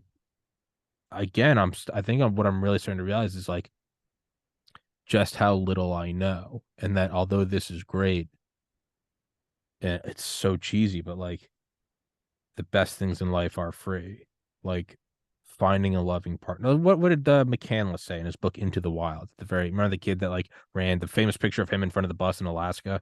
You know that book Into the hmm, Wild? yeah, Alexander McCandless. His final note was happiness is only real when shared. And I'm getting to that with my family, and I'm also realizing like, I think there's a reason why in every culture across every continent of every millennia, the vast majority of times, like one of the only constants is like two people find each other, fall in love, and spend their life together, and like the rest of life kind of just happens around it. Like maybe it really is only real when shared, and you can find freaks who go out and succeed wildly, like a Steve Jobs, but they also, the more you look into them, you're like, they kind of seem miserable, and that's the day I took the MCAT. I came back. I knew I aced it as soon as I took it. I knew I was getting into medical school. I did. yeah, It was a done deal. I came back to the apartment in Athens, Georgia, and I had one more semester to go, so I was still there. But this was like June or May of 2013. All my friends had graduated 3 weeks prior. The apartment was empty, and I came back and realized that college was over. They weren't gone for a weekend, that it was over. Yeah. And I had spent 3 years in a room studying. And I Hmm. remember I vowed to myself I would never experience that feeling again. And I was like, do I really want to be a doctor? And that took me down a road of just unimaginable horror and drug use and weight gain. But like eventually, like I was like, I don't want to feel this when I'm 82. Did I waste it? Which has led to where I am now. And I'm starting to like get close to that feeling again of like, oh, you can build a really cool studio and it's fun. When that feeling wears off, you're not supposed to then, I need to upgrade everything again and buy a cool car. It's like, no, no, no, no, no. The answer's not here. It's a weird, shitty feeling to have. Acknowledge it and try to course correct. And now I'm like, oh, I'm a fucking weird, as you know, a weird, awkward person. I'm like, maybe I need to go try dating more. Maybe I need to really make an effort to go hang out with friends. I don't drink anymore, but like even just episodes like this. Like this is my getting shit faced on a Friday night is But chatting. do you travel much? No, not at all. Yeah. No, no, I'm very much a homebody. Do you do much in Portland since you've moved up there? No, really. I mean, honestly, I finished unpacking 2 days ago. Okay, so this So I this is really, all. this is like I've been up here a month Tuesday. So it's brand new. Um, Are you a big outdoors guy? Not really. Yeah, I'm talking to a guy that has a decked out podcast studio in his apartment. Yeah, and But I'm glowing fluorescent white. And you remember what's the movie Grandma's Boy? yeah, I always often think I'm like, am I like JP in the basement, or he's in like a please sit on my face, and I'm like, is that is that me? me? Am I turning into that I'm guy? like, Yeah, I'm that white. I'm like, I don't think I'm that skinny. And his basement was silver, mine's black, so I'm not quite the same. But I'm like, please sit on my face, like yes. need fuel, and I'm like, be wary, don't be that. So I don't know. I think you're right. I don't think there'll ever be a moment where you go, there's the answer. I think that probably happens like a second before you have brain death. You go, that's the Yeah, answer of life. And then it's too late. over. It's a Yeah. catch 22. They don't let you, once you get close, Gandhi, Yeah. Jesus, Bill Hicks, once you get close to the answer, they kill you. But like, What one of the hardest parts for me moving up here, or moving to Oxford, knowing no one, was being comfortable being uncomfortable and having to put yourself in those new situations and try things differently and meet new people to ultimately test the waters, like, hey, is this what else I need to incorporate into my yeah, daily, weekly life, right? um you know do I get endorphins, do I get benefit from adding this into my schedule, right? yes, And is this, like, what's the worst that can happen, and what's the best that can happen, like, if I go try this out, right? yeah, yeah. I think that's like what I'm on the threshold of right But now. I mean, I'm a creature of habit as well, right? I mean, I have a very consistent routine, and I think being, like, comfortable and, like, happy with, like, just being by myself is something that is also, like, one of the biggest inhibitors, right? Because I start feeling that content, right? Like, I hang out with my dog and I talk on the phone and can't, or Zooms all day.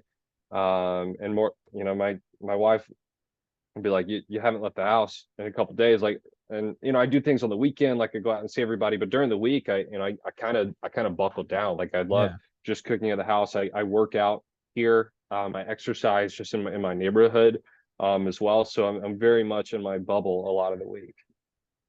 Oh yeah, no, the biggest like bump up in this new place, other than my old place. Like I like being up here, I like being closer to family. The happiest thing that I like is that the gym's in the building. Yeah, it's right there. I don't even need a because I used to have to walk 60 seconds. Now I'm like, Yeah, I take an elevator. yeah. And like, and then when I go get a week of food, I'm like, I don't have to leave for another week. And even then I'm like, Yeah, be wary of that. Yeah, Much Tommy, you're like getting it's too comfortable, yeah, much man. like it's Yeah. like it's only one Xanax, and then next thing you know, it's like, well, it's only two Xanax. It's like, be wary of addiction. Yeah. The fact that I am so like you comfortable by myself, It's complacency, man. Yeah. I'm just I really am like I can hang out with like I really just find ways to like pass time. I'm like that's not a bad thing. It's some people can't be alone, but I'm like be I could wary. be out doing a lot of worse shit, but And I it's have in the past done it, gone out right. and done a lot.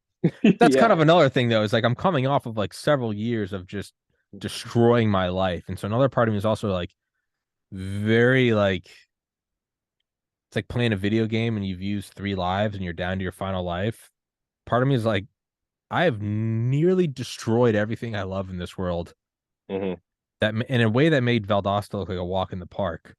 I mean, Right. truly almost like dead a couple times. Like moved home with my parents. Like really went back to the bottom of the barrel. There's also part of me that's almost like, yeah, just don't fuck this up. There's Yeah. someone paying you money to do a podcast. Like, don't fuck this up. So there's definitely some like fear that's just like, don't, it's not a bad thing that you stop drinking alcohol. Like, you shouldn't go out of your way. I don't have anything against alcohol, but maybe you shouldn't go out of my way to like get back into that. No, I feel you. And I went from living with my grandmother to drinking and playing video games at her house a lot and working a, basically like your liquor store job at the time. I was like, this like I got everything I need here, I right? got it all. I Yeah. got I I got got Ghost Recon. I got Jack Daniels. What more could I want? And it's right. like, And yes, it's that feeling of complacency and being able to challenge yourself for that growth that you don't even know what's next, but it's the baby steps that help get you there, right? But man, I mean, it's weird thinking like, how I got here, and I get married in January. I think about this a lot, right? Like when I look at my life and where I am now, I really look at it in like two different parts, right? And it's really like before I met her and after I met her, and how she has also challenged me in a positive direction, right? To be, it's corny, right? But to like be the best version of myself and constantly sure. making sure that I'm putting in that effort for growth, and understand that there are other moving parts, that affect the wavelengths of what I do, and how it carries into other people's lives too, right? Because it's not just me, right? It's her, it's all of our families, it's where we're living, what we can do with our life next, right? Experiences that we get to share together, as well, and really, hey, how we can plan and invest in our future and what's next.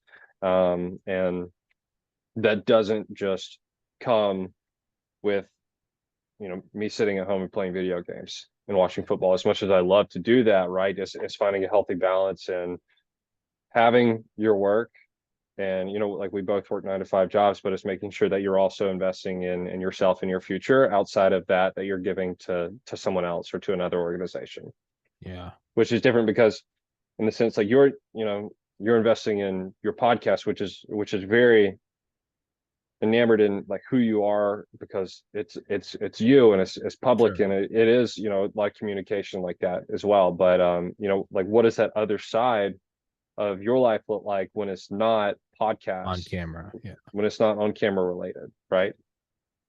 No, that's an like the gaming channel. Yeah. Often I'll just purposely not record because I'm like, don't try to is it commoditize every. Sometimes hey, it's also okay to just play games with your friends and laugh your ass off. It doesn't need to It be is. episode 195. No, it can just be just absurdly dark jokes and playing video. It doesn't need to be a Yes. thing. Doesn't need to be branded with a logo. And I think there's a like a more meta theme to take away from that. And it's like I do Tommy's podcast. Like don't be that. There has to be something when the camera turns off. Yeah. What is the life that because those are the realest things, the realest experiences in this world, no one's recording. They are just just laughing or arguing or crying or whatever. I'm like, what exists behind the camera? And this sounds like a shitty beginning to a documentary of like what exists off camera. It sounds just like a Duh, duh. self-masturbatory, like just jerk piece. But like there is some truth in that. Like, what do Yeah. you do off it? And that's what I'm starting to realize is like, oh, I have no idea. And I'm 32. There's still like a lot of life left, God willing. That's like figure it out. Don't shy away from it. Don't go, I don't want to think about it. No. That's the importance of like weed or LSD is like you can't look away from those things. It's just a shining light. It's like, what about this thing? It's just a flashlight in your face. It's the cop with the flashlight going, look at me, look at me. That's like the truth that don't look away from it. Like look into it and work with it. Well, it's also a combination of like you hear so many great stories and you get to talk to so many interesting people over all these episodes as well. But your story has to continue on as well, right? And Yes. it's not just fully immersed and spending camera time with all of these people, but everything that you do in between, so you can continue that conversation and the thrill of the hunt for other new Yeah. fun stories too.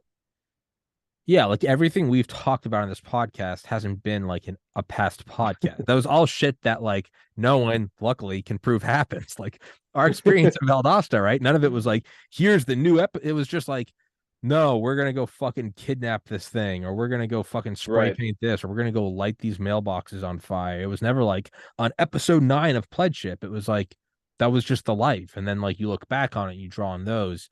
I think that's what I need to that's actually a brilliant point.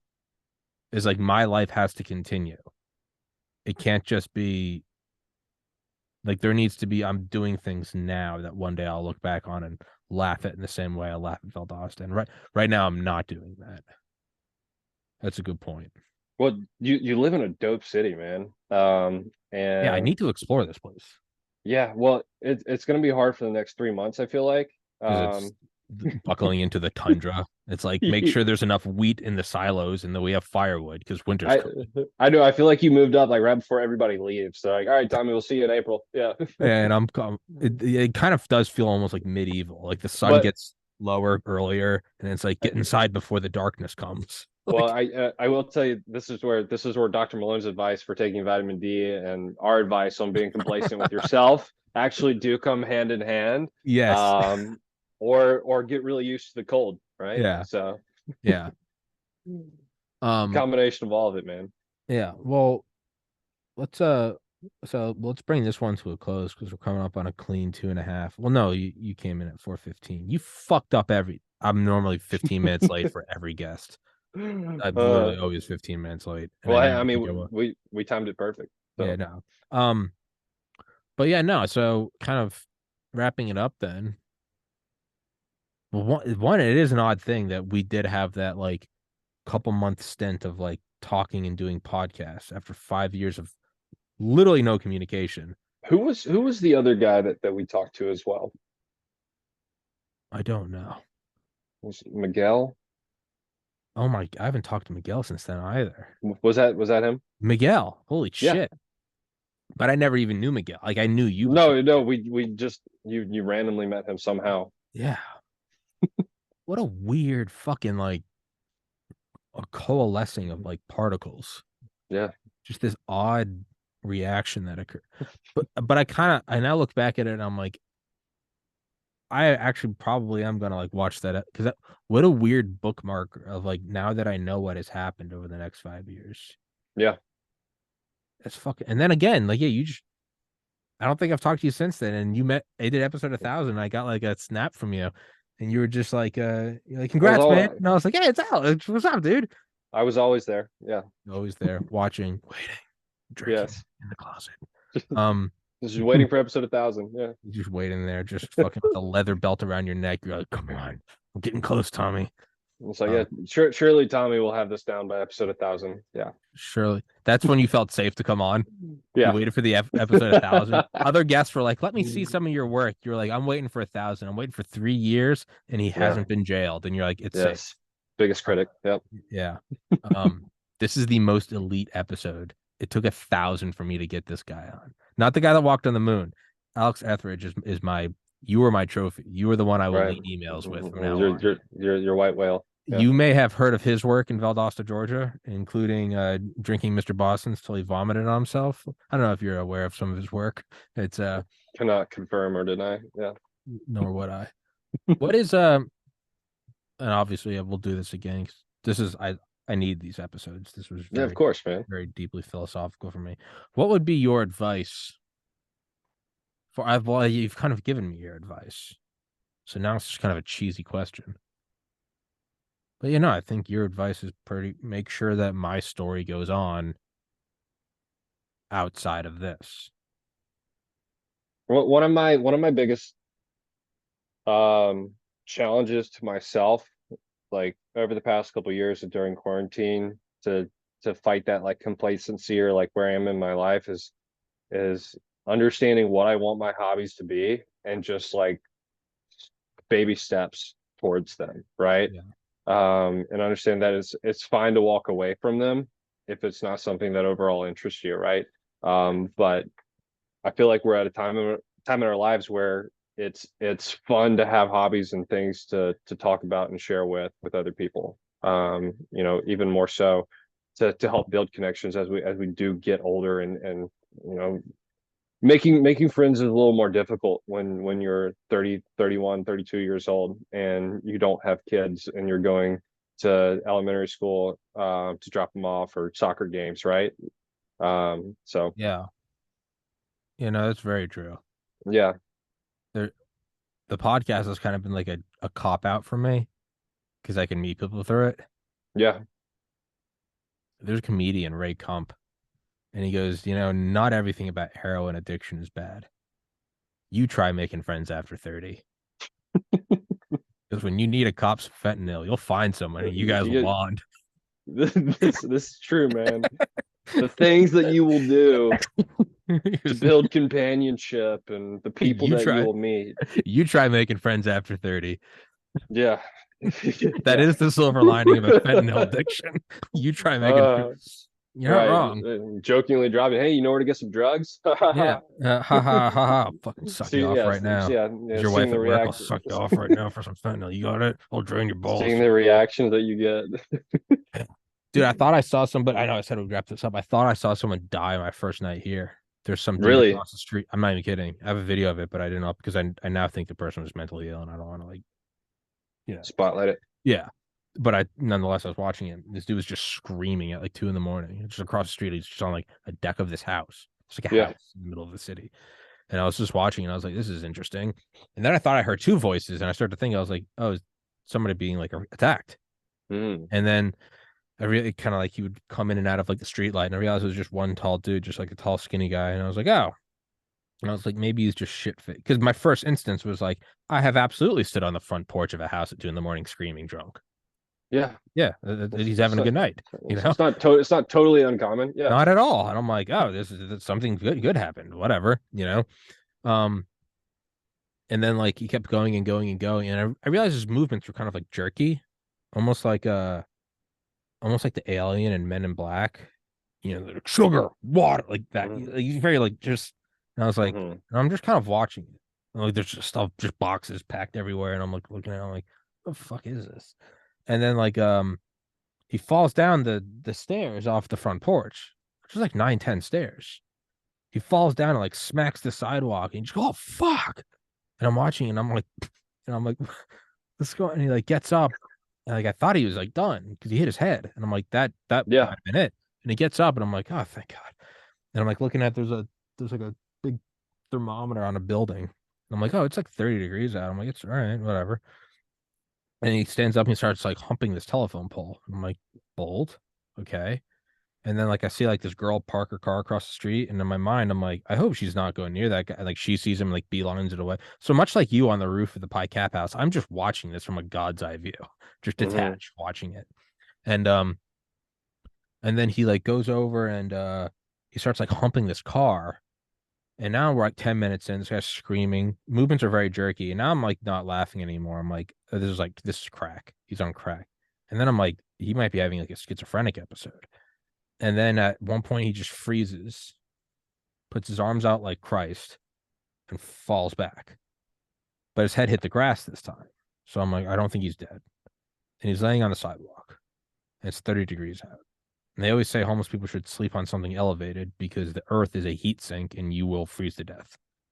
And I'm looking at the big thermometer. It's blinking. It's 30 degrees. It's 2 a.m. This guy's in like shorts and a t-shirt lying on the sidewalk, arms sprawled out. And I'm like, just kind of looking at it, looking at it, looking at it. It's 2 a.m. I'm by myself. I'm 5 floors up.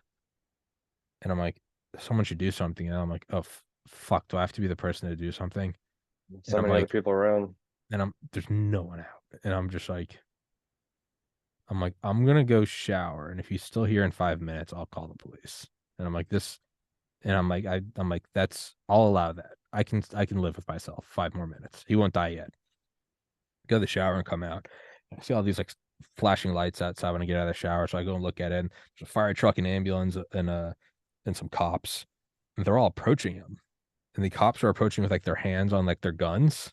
And the the EMT guys are behind them with like the rubber gloves on. They're getting closer to this guy. They shine a light in his face, and he bolts up like a fucking zombie and just stares at him. And he just starts clapping and like fist pumping it. And you see all the EMT people, they all their shoulders slouch, like Jesus. And like the firefighters get back in the truck and they pull out. And and I'm like, oh, the cops just go up to him and they give him like a little baggie. I think it's something they do for like homeless people. There's a little city service. And Yeah, they here's all a walk. blanket, don't die. And then I start to feel bad. I'm like, they know this guy. This probably to know this guy. And he gets up and yeah, he takes like the jacket and he like walks away. And I'm just watching this, and this is my first night here, and I had to really question, did I move to the right place? And he didn't die, and I haven't seen him yet. But Yeah. there's no big picture. There's no lesson from that story I just told. There's no takeaway. So what That's I something can that tell you, happened. this is something that's going to be more of an occurrence in a downtown metropolitan area, Yeah. and I feel like you're just going to see this every now and then. Yeah. So And I think some of the more the real action that you're looking for that doesn't involve that is going to be a little bit outside of the city. yeah, I think so. That's I, fair. I also I started to like record it, and like as the cops are approaching, and then I just had this like moment in my mind, like, what if I'm about to like witness like the next like shooting of an unarmed black guy? Yeah. Do you want to be that guy? Well, and I do, and I would 100% upload that video and instigate a new series of riots. I'm for it. I'm an agent of chaos. I'm for it. TMZ does pay. So Yeah, yeah. Well, on that happy note, Alex, let's wrap this one up, man. You said you texted me the other episode. no, I can send it to you though. In our Instagram conversation, the link is there. Oh, beautiful. So if you don't have it there, I'm happy No, to text it to okay, you. yeah, no, I'll check. I'm gonna download Perfect. it. I'm 100% gonna upload it. Tommy, thank you for having me on. It was great talking with you. Dude, it Didn't was cover like awesome half the catching points up. that I wrote down, but came up with a lot of new great ones as well. So Dude, always here, man. Always supporting you in the background. I'm glad you're in Portland. Got a freaking dope studio, man. thank you, sir. I'll have to let you know if I ever make it up there. Please do, and dude, please don't. Let's not wait till 2027 to chat again. I'd love to have That you on again, dude. that's fair. The 5 year blips are pretty wild. They are wild, and I think they've served us thus far, Yeah. but I don't think we need to follow them to a T. No, I agree. It's always a pleasure talking to you, man. You know I love you. It's great to be able to chat with someone that I've known for this long and who's from the same kind of dark backward pit of Valdosta, which you'll really never understand unless you. And I don't think you can understand it anymore because, to Right. my understanding, a lot of the fraternities have been like removed. So I think that moment in space time is gone. Yeah, I know. I am curious. Like what the overall culture is like there, but I don't really have any intention to go back. So Never. I would not mind at all if that's where Putin nuked.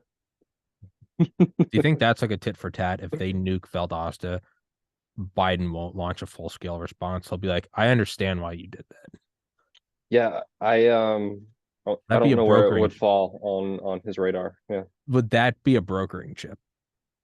If like Putin nukes Valdosta in response for our arming Ukraine, do you think that will bring everyone to the table and be like, we've all done some things and shot some weapons, and now it's time to talk? That's what Valdosta will finally serve for this world, is a thermonuclear warhead scorching that godforsaken hellscape. Maybe that will usher in world peace. The Valdosta Accords. Fuck that shit. It'll get the naming rights for it. Fuck Definitely. that. Fuck that shithole. Fuck everything about it. Alex, I love you, man. Thanks for Love coming you on too, here. bro. Yeah, Thanks for this man. episode. Thank you so much for talking to me, man. I genuinely I needed that. There's some good therapy in there. Thank you very Of, much.